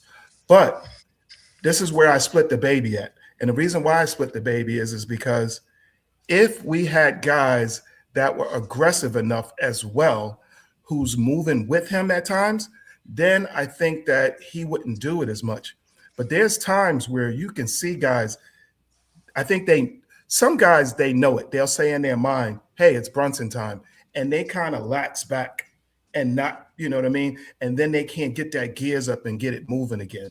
You can see it in the game at times. And we're looking, because at times I'm like, Brunson, pass the ball. But then I'm saying to myself, well, when he does, who's doing anything with it? These guys are just moving from side to side, and then they pass it, and then they pass it back to him. So eventually, you know what I mean? He puts that cape on his shoulder and he gets into that mode. What can we do with something like that?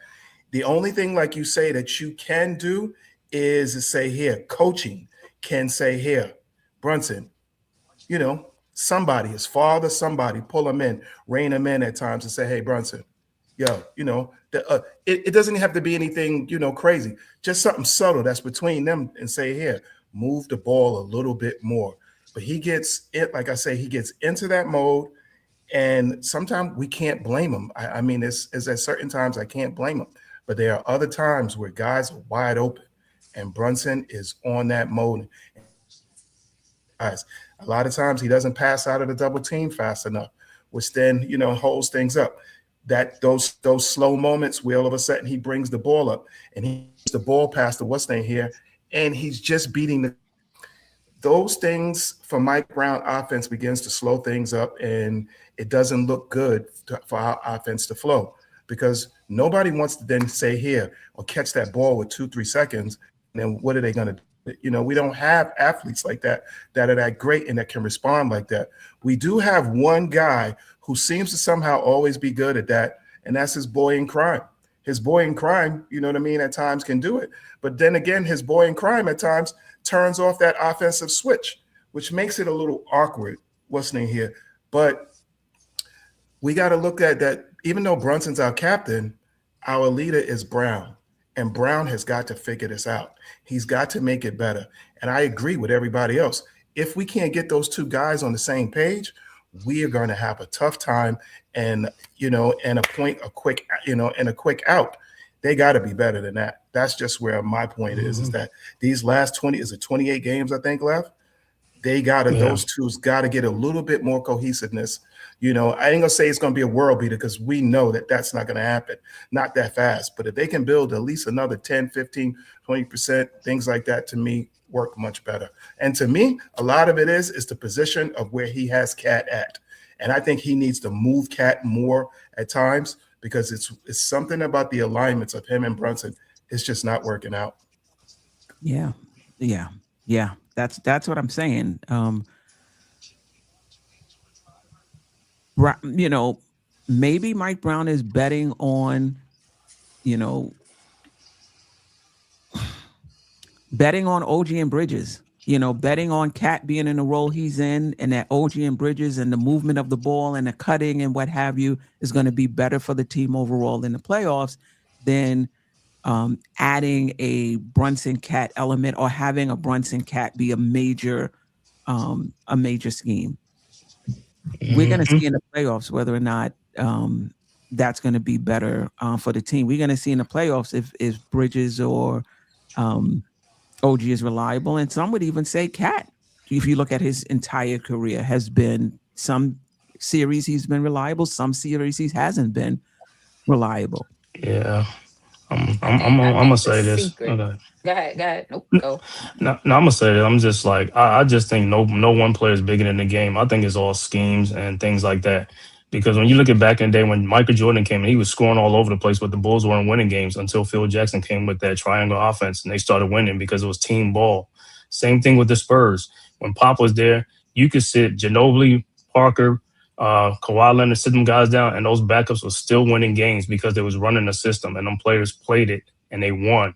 So it works. The scheme works. It's the players who's not doing it, and that's part of the problem. But today's NBA is a little bit different. I guess these coaches don't really do schemes. They just spray the ball and shoot threes and stuff like that, and that's what you're getting. So, but even in the schemes, though, the best players at the end of the day still scored the most points. Yeah, still, and still took the most shots. Right, Michael Jordan. You could talk about the triangle, and it was great, and other people were involved. But at the end of the night, Michael Jordan had the most points, and he still took the most shots. And there were times when he did his thing too. within the office. Yeah. Same thing with Kobe Bryant. You definitely saw it with with Kobe, with Kobe Bryant. I think you could do both. I think you can have scheme and you can have them running schemes, but the great ones, there's times when they do deviate from it. You see it all the time. Yeah. All right, let's move. We ain't gonna be able. I got so much here. We're not gonna be able to get. We're not gonna be able to get to it all. But let's briefly talk about Cat. Basically, just piggybacking off of what we've already said. Different role for me from what I see. He's gonna get what he gets within the flow of the offense. I don't think he's featured in the offense, but it's been working for the Knicks. Quite frankly, whether or not it's going to work in the playoffs, that's another story. But it seems like this is, ball movement, player movement. Whoever gets it, gets it. Just play off of each other. And I think Cat's been playing better of late. I mean, I don't think he's scoring as much as he scored last season, but I think overall of late, he's been a bit better. What have you seen from Cat this season? Are you satisfied? What do you want to see going forward with Ajay Den Latoria? Well, I didn't go. I didn't say anything about Brunson when you talk about Brunson. Oh, you didn't? Okay. Well, I'm going to just touch up a little bit Yeah. and go into Cat because there's a correlation between the two of them. Mhm. So I wasn't expecting a whole lot of changes from Brunson's game. No man, I don't think it matters how much help he has. He's still going to play his game. This is who he is. That's what he does. Like you might find a game or two where he tries really hard to try to be somebody else, but he's always going to come back to the player that he is. Especially he's been really successful at it. So if he's not having a good game, he'll defer to other players. But if he's if he's on, man, he's just gonna be aggressive on offense and take the shot. It's just not his primary thing to get other players involved. So, but one of the things I was hoping to see, and I think Esgod mentioned that, so the pick and roll between him and Mitch, like he's really got to do, like he's got to make some effort because Mitch literally always rolls when he sets a pick for Brunson. Cat doesn't roll. So that's not going to happen. So that you can't really blame Jalen Brunson for that. That's on both of them because when Cat sets the pick, he just does not roll. He stays at the top. Okay, but Mitch does. And I don't know how many times Mitch is wide open down there. And it's not just Brunson. Like a lot of guys, they don't even look for him. And he'd be under him. And I mean, that's just like guaranteed basket, and they just don't look for the hoop. They just don't look for the alley hoop. He's under there. He's usually all by himself because he rolls, in the midst of the pick and roll. He's rolling all by himself. They just don't look for him. So, and that rolls into Cat doesn't roll, so you can't really blame Brunson on that one. But Cat, so again, I was not expecting too many changes. Those guys have been in the league many years. And I don't think they're going to change much of their game unless like they go through some sort of training like Mikal Bridges a couple of seasons ago changed his shooting motion or something like that. But unless they go through like a real thing in the off season where they try to switch, to change something, they're just not going to change. All right. But Cat's shooting or his offensive output has been disappointing, to say the least. And it's not like he's having a bad season, but it's just not as good as last season, right? So that is to me problematic because when we go into the playoff, we're gonna need last season's Cat to be here in order for us to win. Like you're not gonna beat Detroit with this Cat that we have. Like he'll have a game where he just scores 12 points in 15 minutes and gets fouled out. We're just not gonna go anywhere with that. Somebody mentioned lately, right? In more recent games, he's been, he's been the IQ has shown to improve a little bit. He's been staying out of stupid fouls, but he's still complaining every call. And I understand his frustration because the whistles are not favorable to him. Okay, But I mean, at some point, he's got to learn. Like, man, listen, you can complain all you want; it's not going to change. It hasn't changed anything in the past couple of seasons he's been here. I don't know if that in Minnesota he was the same way, but he complains a lot, and he doesn't get the calls and he complains, and sometimes that takes him away from his game. Matter of fact, yesterday's game, there are times where he doesn't get back in the play. He's down there talking to the ref. The ref's not going to make the call when the action's already happening on the other end. So you get, at some point, you're going to have to learn that. You've been in the league like 10 years, 10 plus years, right? So that's just not going to change. But hopefully his shooting comes back, and he continues to try to play smart. If only he could set a pick without that hip check, man. That hip check, like he's got to. I mean, I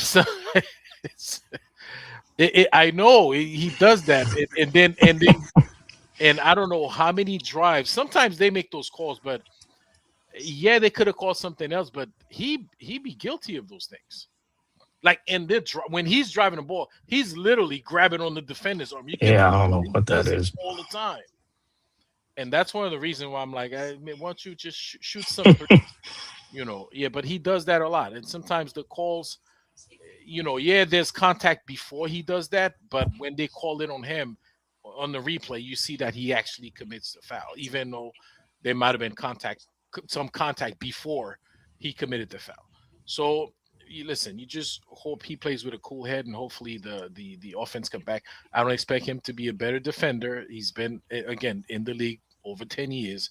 He's not going to all of a sudden become Mitch Rob down low. He's when he wants to play defense, he's a decent guy. Like, he's staying in the lane.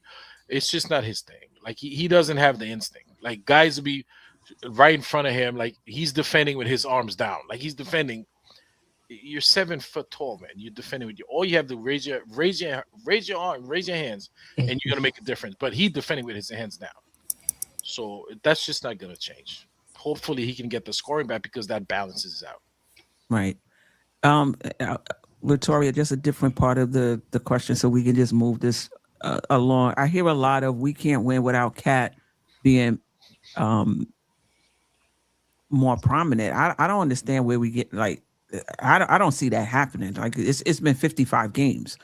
So I guess my question is, do you think the Knicks can win the way they playing right now, or do you think the Knicks' best chance of winning in the playoffs is to feature Cat a bit more prominently? I think they need to feature him a bit more prominently. Okay.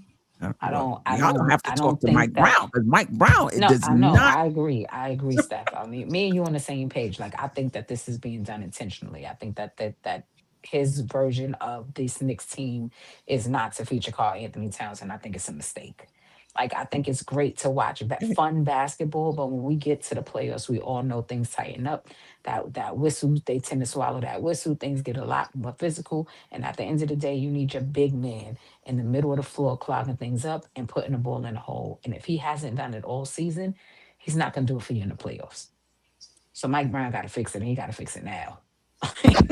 Like, this is not sustainable. Like, we can run around the court all we want, but if we're not going to use our best player, we're not going to win. Not our best player, but we're not going to use one of our best players, we're not going to win.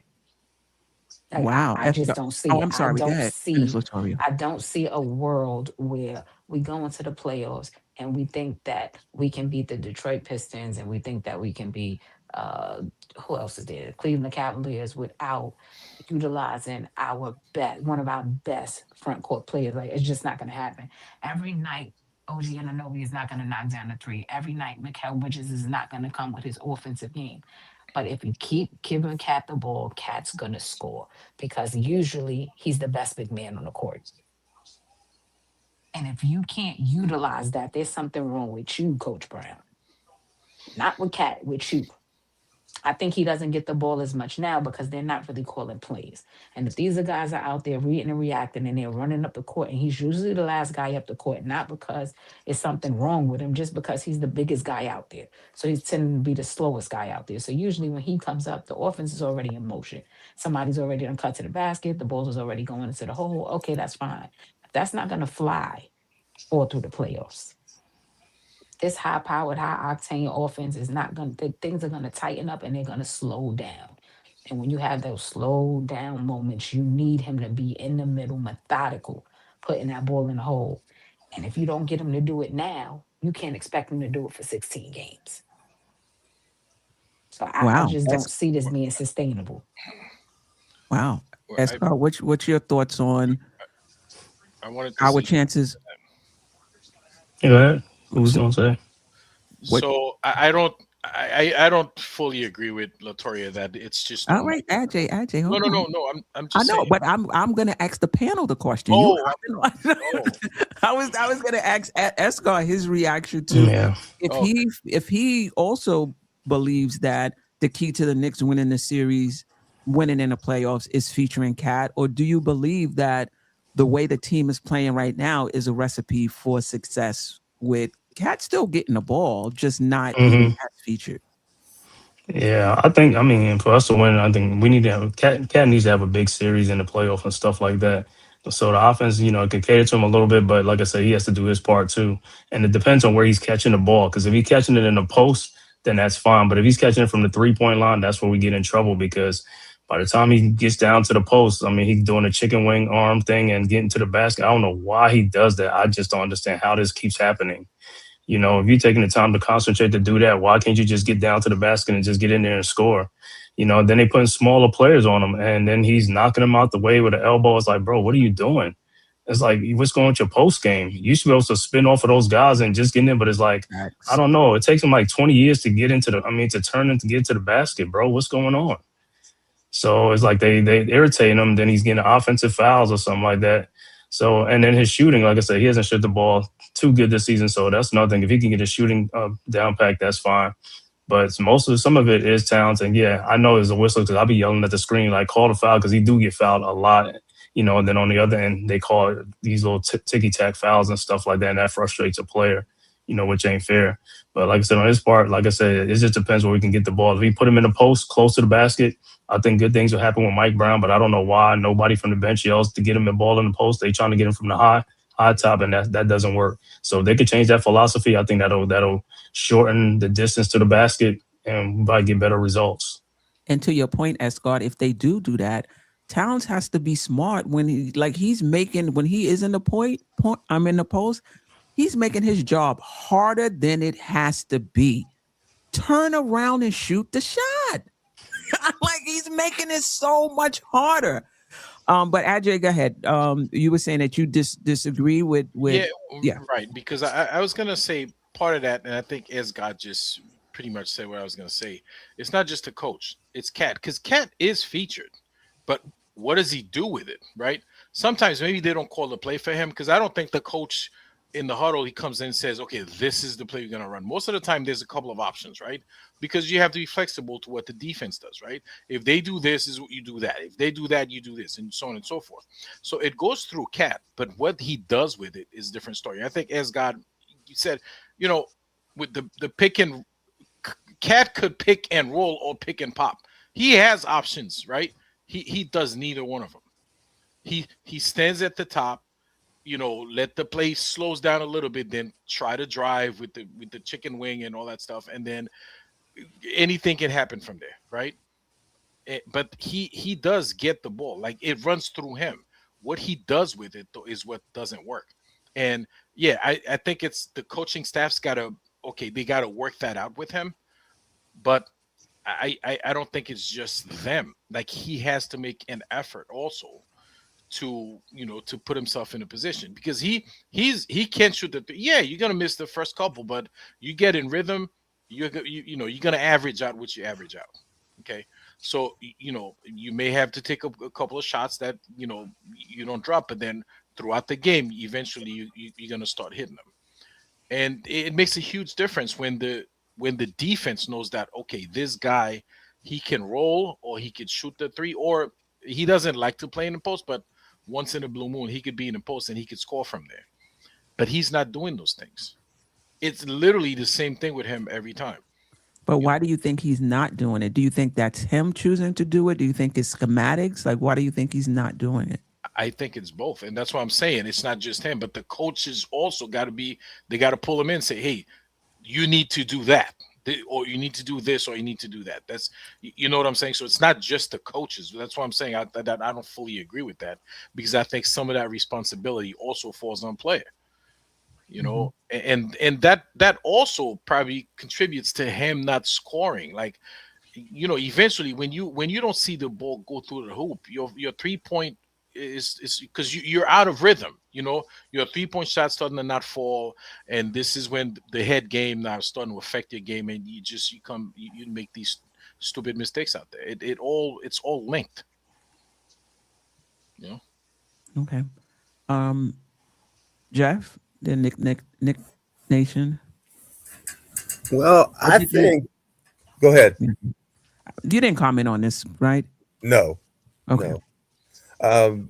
I think that Cat is not a traditional back to the basket center. Like, I think that if we're saying to just throw the ball into him down on the block, that's not his game. And that gets him into more fouls than gets it out of him. And it doesn't really maximize his talent and what he does, in my opinion. I think that he is super effective when you play him at the top of the key, and he can beat people off the dribble drive. That's really the strength in his game, in my opinion, and that's how he scores best. I mean, he can drive, he can shoot over the top, but he's not Patrick Ewing, where you want to just put his back to the basket and have him throw it down there and have hook shots all day long. That's not who he is. I don't think that's who he's ever been. I'm not saying that he can't do that on occasion, but that's not his bread and butter. That's not how he's built his shot diet over the years. And in fact, I think his shot volume is down from last year, but I don't think the quality of shots or the type of shots that he's getting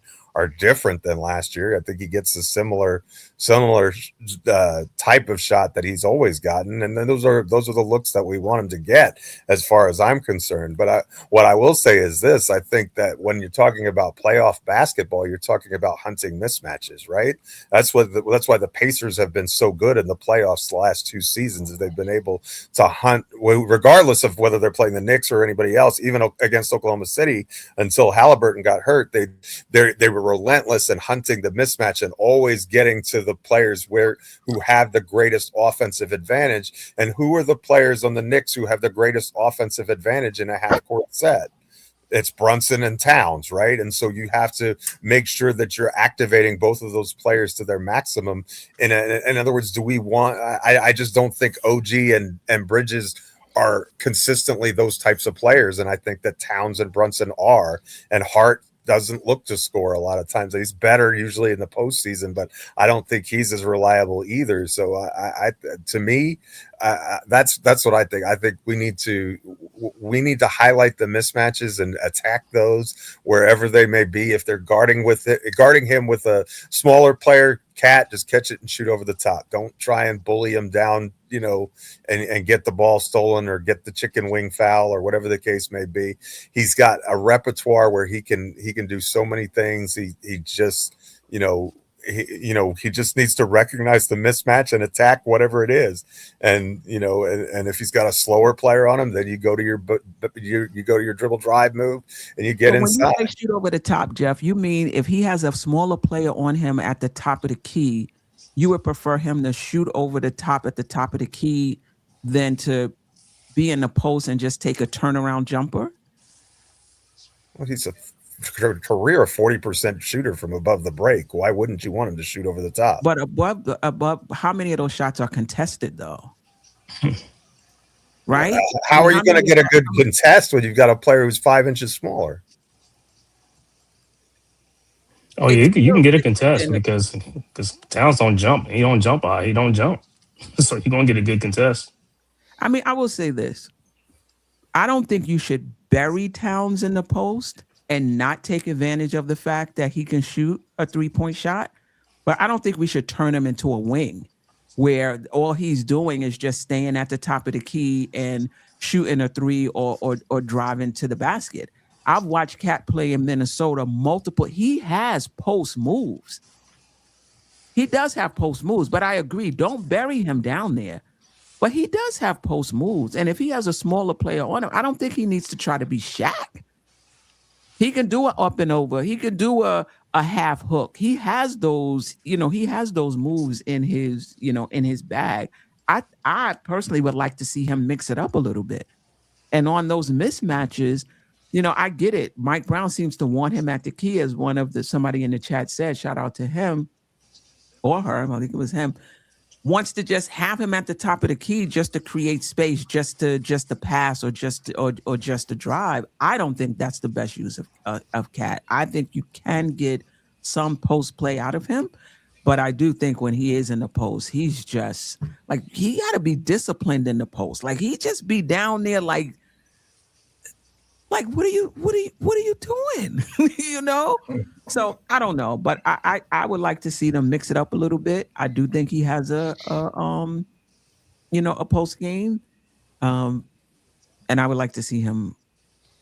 I'm not talking about being buried down there, but take some post shots against these guys that's that much smaller than you, because I don't think you taking advantage of Cat in the playoffs, just keeping him at the top of the key. Like, I'm like, oh well, good, you helping us out, by just keeping him at the top of the key, driving or shooting a three.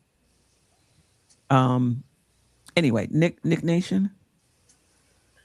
Oh man, you guys are making me a vegan here. Ain't much meat. We're gonna let you go first. Let me see what I could do. Hey, if I whisper like this, can you guys still hear me? Because I'm not sure about. My man is about to black out on me as soon as I start talking. Listen, Dave, don't black out on me, because David Smith is blacking out over there. I think he must have. Yeah, he must have talk and type, either that or he's a stenographer or something, or he types fast, because he is blacking out over there. But I'll just say, I don't think Cat truly fits this offensive scheme. I don't think Brown has confidence in him. And it shows a lot of times. He won't give him the benefit of he won't give him the benefit of the doubts, like, when there's calls, when a guy does this and things like this. A lot of times when it's wrestling anywhere close to Cat, you can see they're not even really looking at times. So it is not like he will take it off Cat's word. That part's not happening. I've seen him do other players that I'm like, oh wow, he took that, what's name here, but Cat, no. And I don't know who who do you blame in that sense? Is it Brown? Do I think Brown has the ability to tailor something to maybe help Cat out? Maybe. Is he going to? I honestly don't think so, because if we've gone this far in the season, I don't think that he is. I think they'll sharpen up, a few plays or a couple of keys, but this doesn't seem like, an offense for Cat. Cat doesn't make, that instant quick decision to shoot, as opposed to last year. He was much more comfortable, you can tell, working, running with Tibbs and how they ran that offense. And he was a lot smoother at it. This one, he is very indecisive. And a lot of times he's starting in the same place. He's constantly moving right. If he would change his percentage, because his percentage is probably 90-10, and I'm being kind, if he would change up and then move some time going left and powering left, he would be a much more difficult player to deal with. If he could start dribbling even to his right and go left, he would be a much more, harder player to deal with. Look at one play that was a very unique play, even at the last game, where he did catch the ball on his back, but before he could even land, he kicked the ball out into a wing, which then turned out to be a great three-point shot. That's what we want more from him. He's turning things sometimes way too sophisticated. Listen here. I'm 5'11". If I get a guy that's 5'4" on me, yeah, it's like, hey, throw me the ball. I may not be that player who has post moves, but you're not supposed to have to. It's a turn and shoot. It's the officiating now that puts onus on things like that, and that's part of the game within the game. And Cat has got to understand that better. What he's doing, that up arm, it's the same moves. The Cats are, you got rookies putting it in referees' heads, saying, "Hey, your ref, look at this." And this dude's a rookie. And I'm like, these guys are getting respect off of that. Why? Because they know they get the paperwork on Cat. They watch film. They watch these guys, you know what I mean, in the game. These guys, they talk to each other, you know. So this is not like a big, huge secret that this is what he does. And like I say, Mike Brown just does not have confidence in him, and I don't really see it at this stage of changing. So I don't know, you know, going forward, can these guys in the future coexist? Right now, I don't know.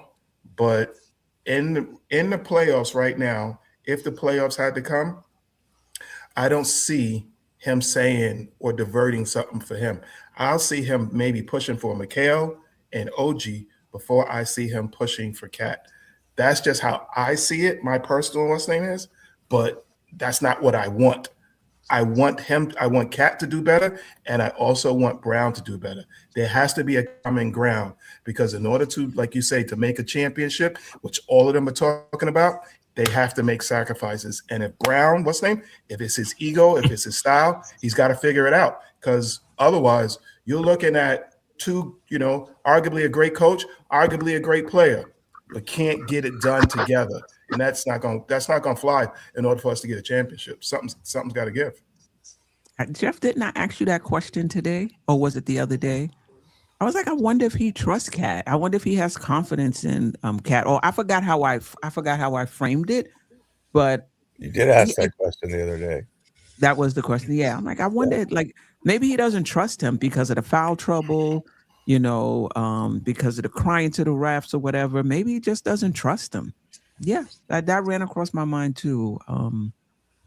Nick Nation. Hey, and Nick Nation, just to let you know, you have NBA size because you're the same size as our guy Jose Alvarado. So yes. Nick Nation is NBA size, yes. Ladies and gentlemen. Yes, let's go. Get him in the league. I don't think Mike Brown likes him. Oh. But I think that's to the detriment of the team. It's just coming straight. Like, we trying to like no, I mean, you think about this, right? He's a coach who came here. This is a team that was already put together before you got here, right? So you brought your system, and this is the system that you want to run. But that's where I think the mistake comes in. I think that you have to adapt to your players. Your players are not supposed to adapt to you. So I don't think he's doing a good job of adapting to his players, because if one guy isn't doing well, all of you guys aren't doing well. Because this one guy can break this entire team.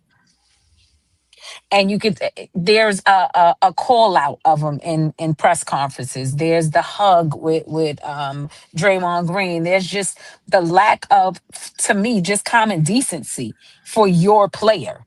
Right? We're supposed to be one band, one sound, and you're the leader of this band, and you out here taking shots at your drummer. Like, what you doing? Mike Brown rubbed me the wrong way with that, and I don't know if he'll ever be able to come back from that with me. With me. Even if we go to the chip and we win it, and we at the parade, I might throw something at him.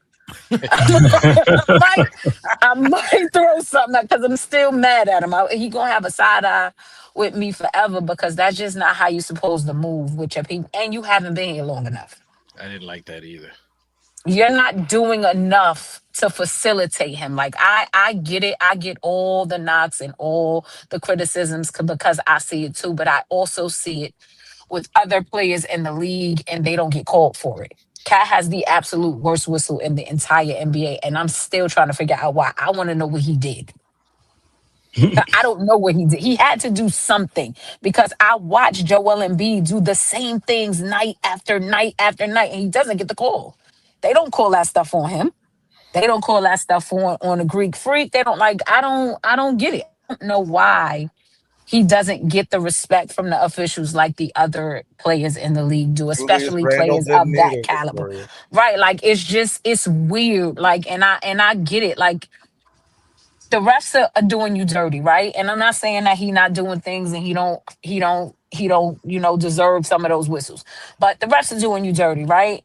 Your coach is talking about you in the press. Not a single solitary soul on your team has your back ever. Like, ever. For anything. Like, that wears on your mental. You want him to play better, but you want to play on a team where you feel welcome, right? You in a system that's freezing you out, with a coach that's calling you out, with players that's not. Josh Hart, of all people, is looking him off on a basketball court. Like, who are you, of all people, to look Cat off? Cat put his hands up, he throw it to somebody else. I'm like, what are you doing, Josh? Like, you're never in your entire career going to be the guy that he is, and you're looking him off. So he got a lot going against him on that court, and I feel like he don't get a fair shake. I think he get more criticism than anybody there,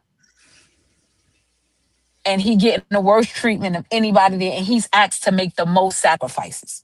He had to change his game completely for Mike Brown.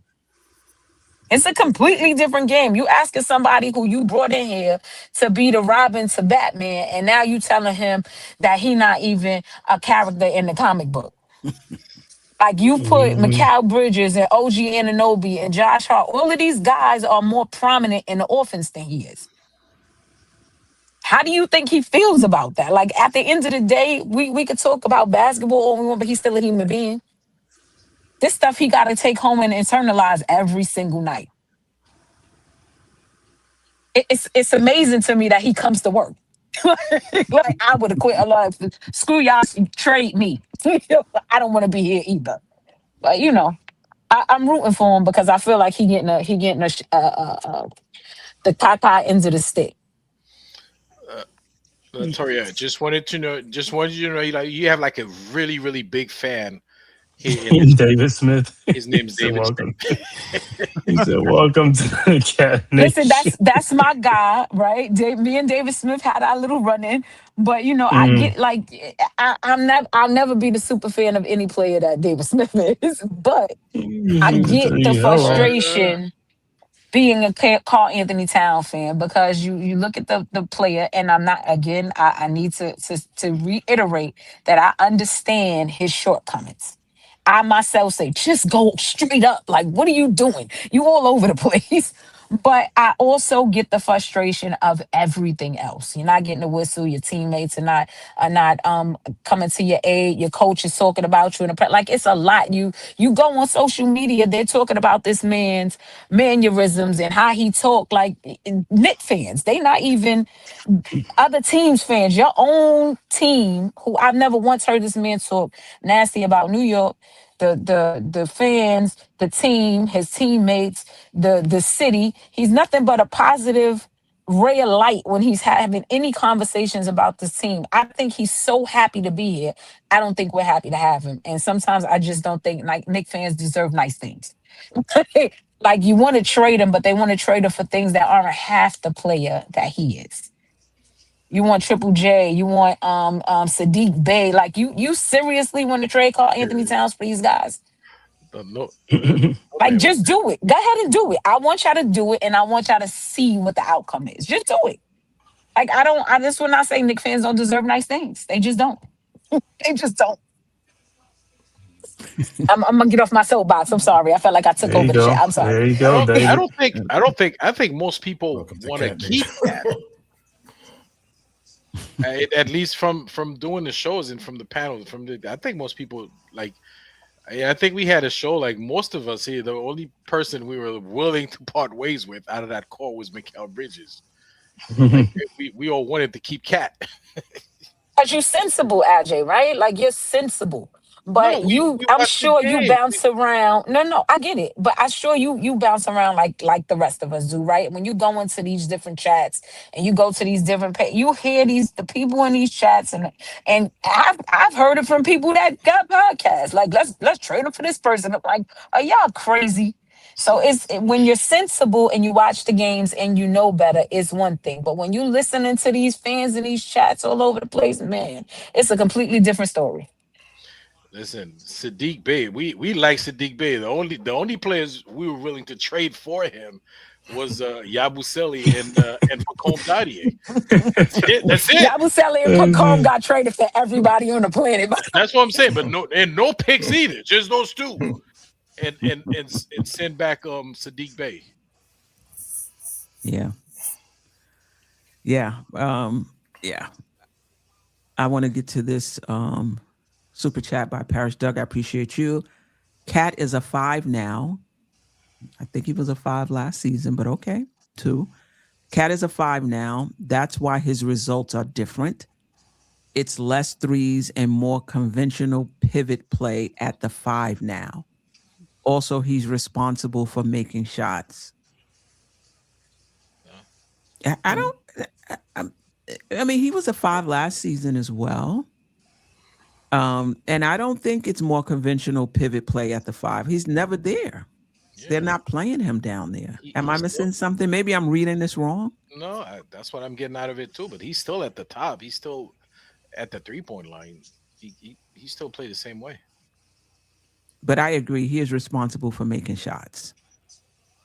The shots that he does get are well within his wheelhouse for him to make. Parish Duggar, now you're just hating. Josh is a better Knick. I mean, well, okay. He's making David Smith mad. He's making David Smith mad. He said better Knick. I mean, I don't know what that means. That's what David Smith. That's what David Smith in the chat. Yeah. Oh, that's what David Smith. Okay. Yeah, they crashing out in there. They crashing. Okay.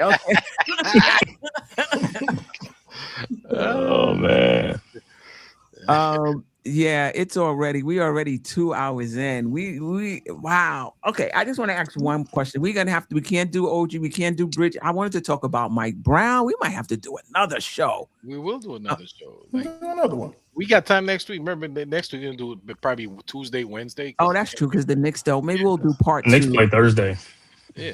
Next week. Okay, maybe we'll do a part 2 sometime. But I do have a quick question. Who are the top 4 players off the bench for you, if you had to choose? So we got Alvarado, Shamet, Mitchell Robinson, Clarkson, Sochan, Diawara, McCullough, Huckporty, Jemison.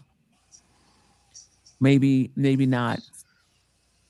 But say the starters stay the same. Who are the top 4 players coming off the bench for you? And if you feel like Brown needs to extend the rotation to 10, I don't think he will. Who's the 5 players? Esgard?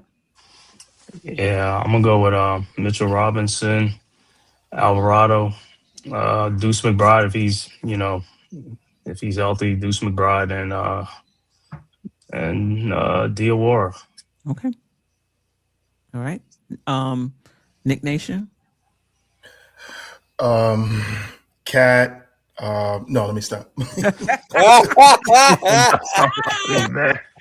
Just messing with y'all. But I honestly think that for me it's the same as Escott's.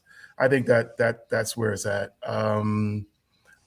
Clarkson is definitely would be number 10, number 11, probably number 11 now for me. Number 15. You know what I mean? Yeah, because I would definitely would put Sochan in before him at this stage. So, but like I said, I think it's the same as Escott's. So, no real change in there. Okay. All right. So, Esgard, you said Mitch, Deuce, Alvarado, and Shamet. I thought you said Diawara, no? Said Diawara. Oh, yeah, Diawara. So, and I thought you said Shamet. No, he said Diawara. So I was going to ask you. Are we including Deuce? Even though he's that's what I say. If Deuce if he's back, I don't know. Don't make it easy, Queen. If Deuce doesn't count, then it becomes easy. Okay, all right. Right. So now, question is, so there's no Shamet in your. So you that's it. Shamet's done for the season. Escott. No, I ain't done for the season, but injuries part of the game. So Shamet and Diawara, they can intertwine. That's fine. There you go. Now it becomes complicated. Oh, that's it. I'm jumping off Escott's train now. I jumped off Escott's train. He didn't put Shamet in. I'm jumping off. I'm jumping off. He said Deuce to lose. Go ahead, Ajay. No, I would go with that, but Go with what? I would extend the rotation to 10, and Okay. add Shamet to Esgard's list. Yeah. Okay, but Esgard didn't have Deuce. He had Diawara. No, he did have Deuce. I had Deuce. It was Mitch, Deuce, Diawara, and what was it? Alvarado. And Alvarado. Okay. But even that, And then you would add Sham. So you would play 10. Yeah, but But I also want to see what Sochan can do. So it becomes. You're gonna see him, man. You're gonna see him. Niggas, injuries part of the Queen, game. you're You're gonna right. see him. Ajay's like Queen, Daniel. you are so He's playing right. 13 Queen, minutes. you're I so know. right. AJ will split the baby. He split that baby. Chop the baby up. We're gonna call him King Solomon. They split that baby every time. Latoria, are you there? Yes, I'm here. Okay. I don't think my four is gonna be different. I think it's definitely Mitch.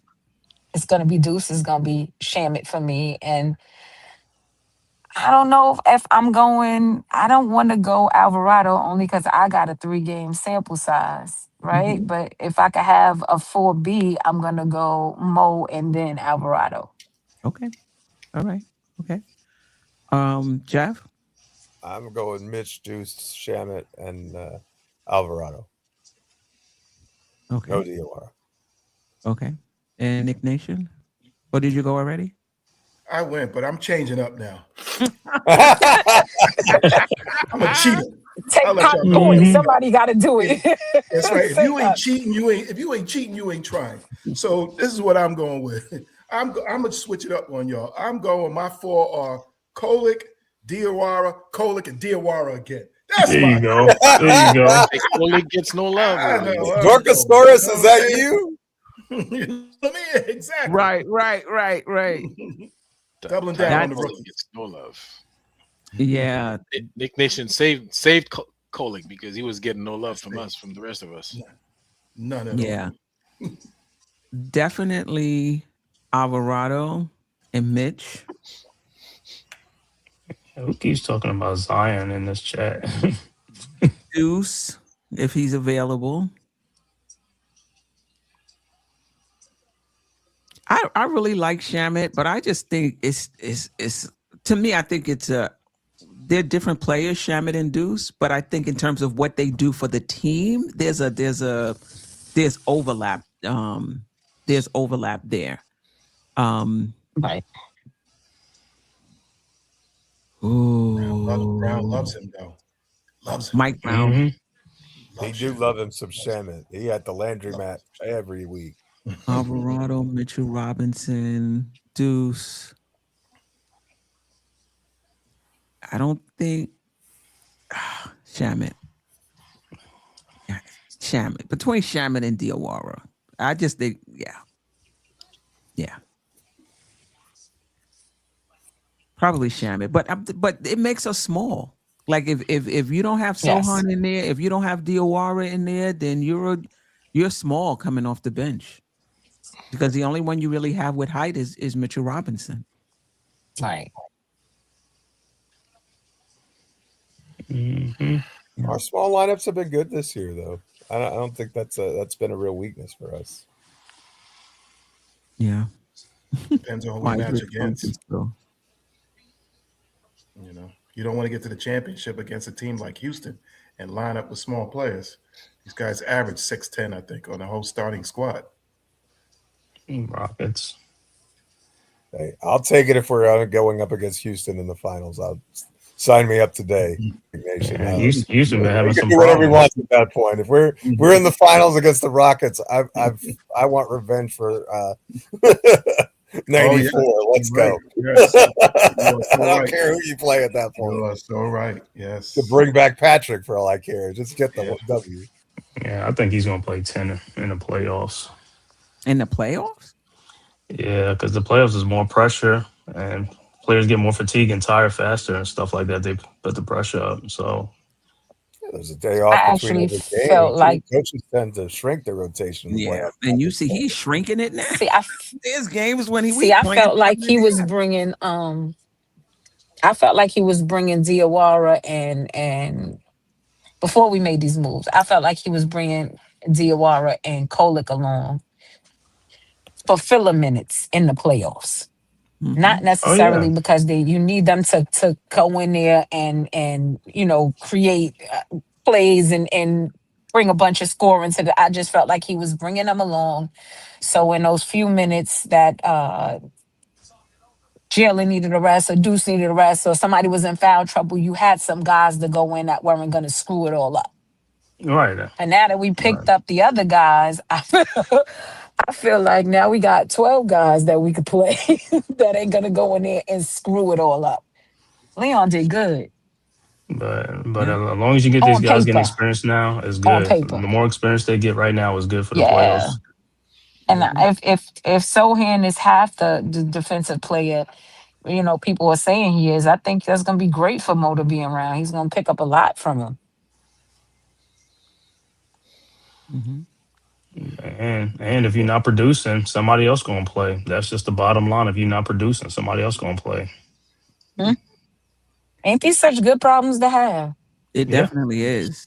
I would say to you, old head, just because 2 teams did it doesn't mean every team is going to follow suit, because every team doesn't have that, right? And so if the Knicks do and they want to do it, that's fine. But I will tell you this. I've seen Mike Brown shrink this rotation when things get tight. That 9-game streak. That 9, yeah. When we went 2-11, I thought we was playing like 6.5. He looked like he was tipped. I had to squint. Yeah. You know, we were playing like 7.5 players. Yeah. Sure. Same haircut, by the way. Yeah. Never seen him in the same room at the same time. Right. But unlike Tibbs, when things loosen up, he will loosen up. It's going to be interesting to see in the playoffs how it goes. Me personally, I like what's going on. More competition. Guys ain't performing. Sit them on the bench like Clarkson. You're gonna lose your time, bro. You got to perform. Yeah, I'm good with it. Yeah.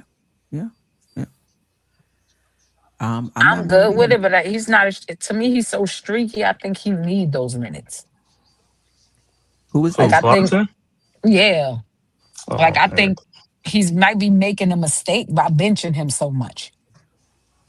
I felt that way as soon as he got here. Like he was playing 2-3 minutes here and there, and he couldn't get into any kind of rhythm. Yeah, I mean, listen, you can't optimize everybody. Like, Right. No, I get that. yeah. No. To your point, like I wouldn't like the same thing with Yabusele. It's not like Yabusele couldn't play.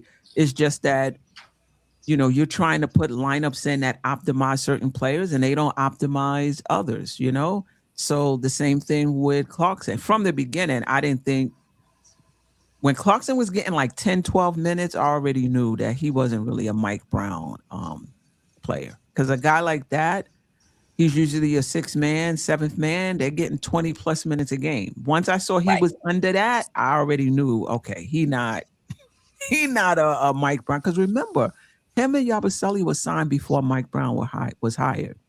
Right. You know, Clarkson can still play, but I think he does do better with consistent minutes, and he's just not going to get that here. And Yabusele is already, playing better. So, yep, system matters. How you're featured, the lineups you're in matters. Putting Clarkson in lineups, like if you're really trying to maximize him, there's certain lineups you would not have put him in. You're just not going to put him in those types of lineups. But you can't feature everybody. So how many times have we seen a player go to another team and break out? They had that same skill set when they were on the other team. You just can't feature everybody. You know? He likes track stars. That's his thing. He likes fast guys, players who hustle down, get into those corners, and get into their spots. That's his thing. He talks about it all the time. Yeah. I remember Shamet playing over Deuce at times this year. In the beginning, I was like, what's going on here?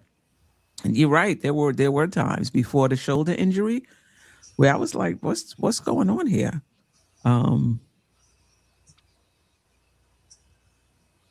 Sabonis and DeRozan with I mean, I think for every coach you're gonna have players that like you and those who don't.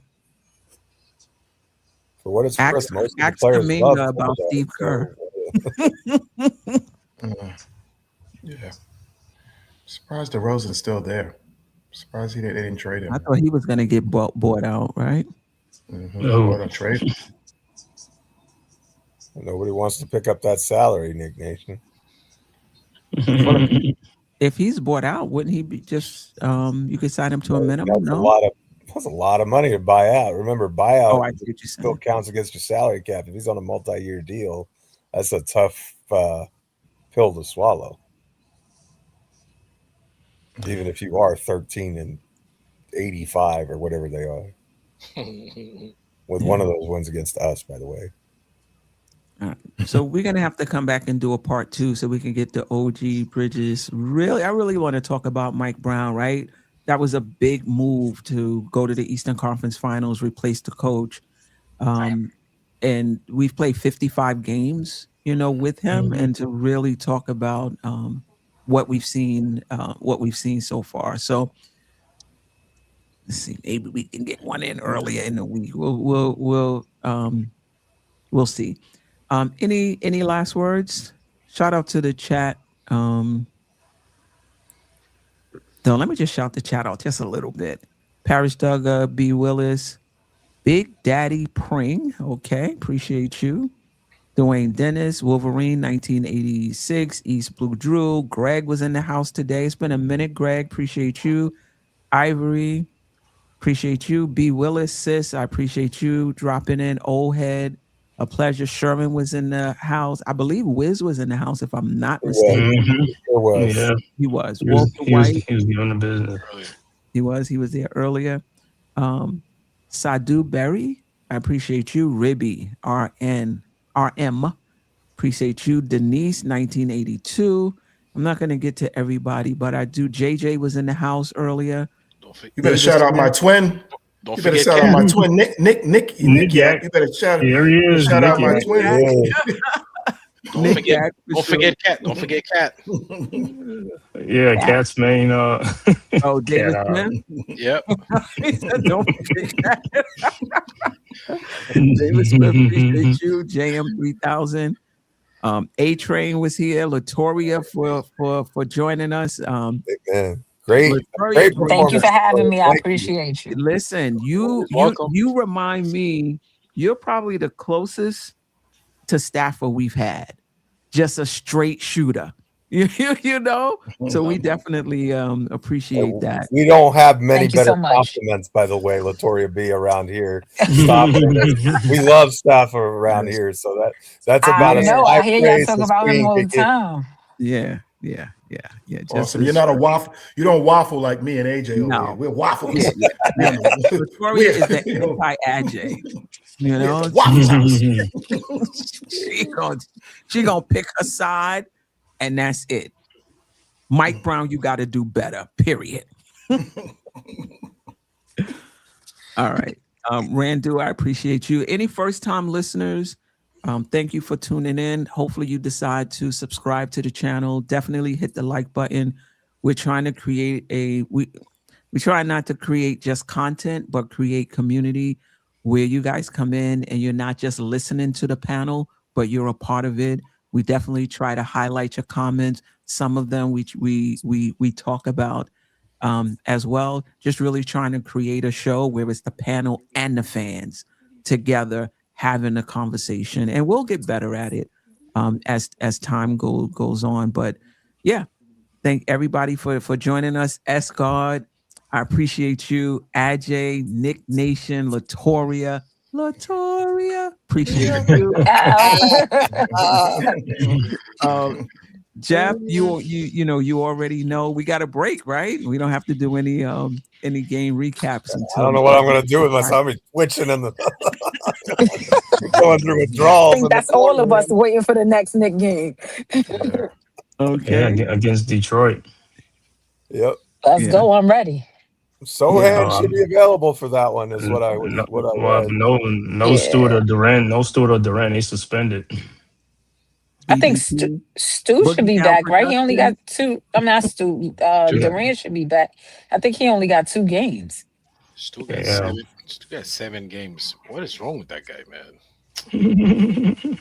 Let me tell you something, Latoya, you always working. You like the hardest working woman in show business. Yeah, I definitely am always working. October soon come. I'm hanging them up. Ah, congratulations! Wow. Congratulations. Yes. I'm well. My retirement date is January, but October shall be finished with work. Welcome to the club. Welcome to the club. You'll be a bum like me. Can't wait. Yep, I have every intention on doing just that. You deserve it. You know what that means. She's gonna be hanging out with us. So you're gonna be doing the shows regularly with us. That's what that means. I mean, I'll have the time. I'll definitely have the time. Okay. Anytime you could use that same link. Anytime you want to hop on. The one you gave me, the one you sent, the original one didn't work. The one Freesley sent to me didn't work. Okay. The one that was in the chat. That one worked. Yeah, that's the one. But you just clicked on it. You didn't save it. Yeah, okay. I didn't save it. Okay. All right. Put your thing in a private so chat. Put your thing in a private chat. I'm gonna just, you know what? I'm gonna just put my number in the chat true. so you That's just true. send it to me, okay? Okay, but I'm gonna put it in the private. You do that as well, but I'm gonna also put it in the private chat. Okay.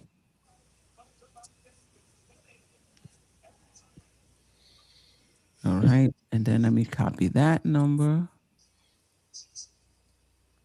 I got I'm Apple savvy now, so I can like cut just like one. that. I mean, it wasn't 2 seconds. I Like had this. this phone for years. I still don't know how to You use it. snapped your fingers. There was a private message. I'm just telling you. Yeah, do it quickly. She'll forget. Do it quickly. Right. Look at that. Look at that. All right. Anyway, replay gang, silent listeners, everybody in the chat, the panel, we appreciate you guys. Enjoy All-Star Weekend. Enjoy your break. David Smith, soak your hands. Remember the Palmolive commercials? Like soak your finger pads, so you can be ready after the All-Star break. Until next time, family. Sister, you one of a kind. Yes. Oh, sister, it's time you That's shine. Don't so. Where you at? Don't so.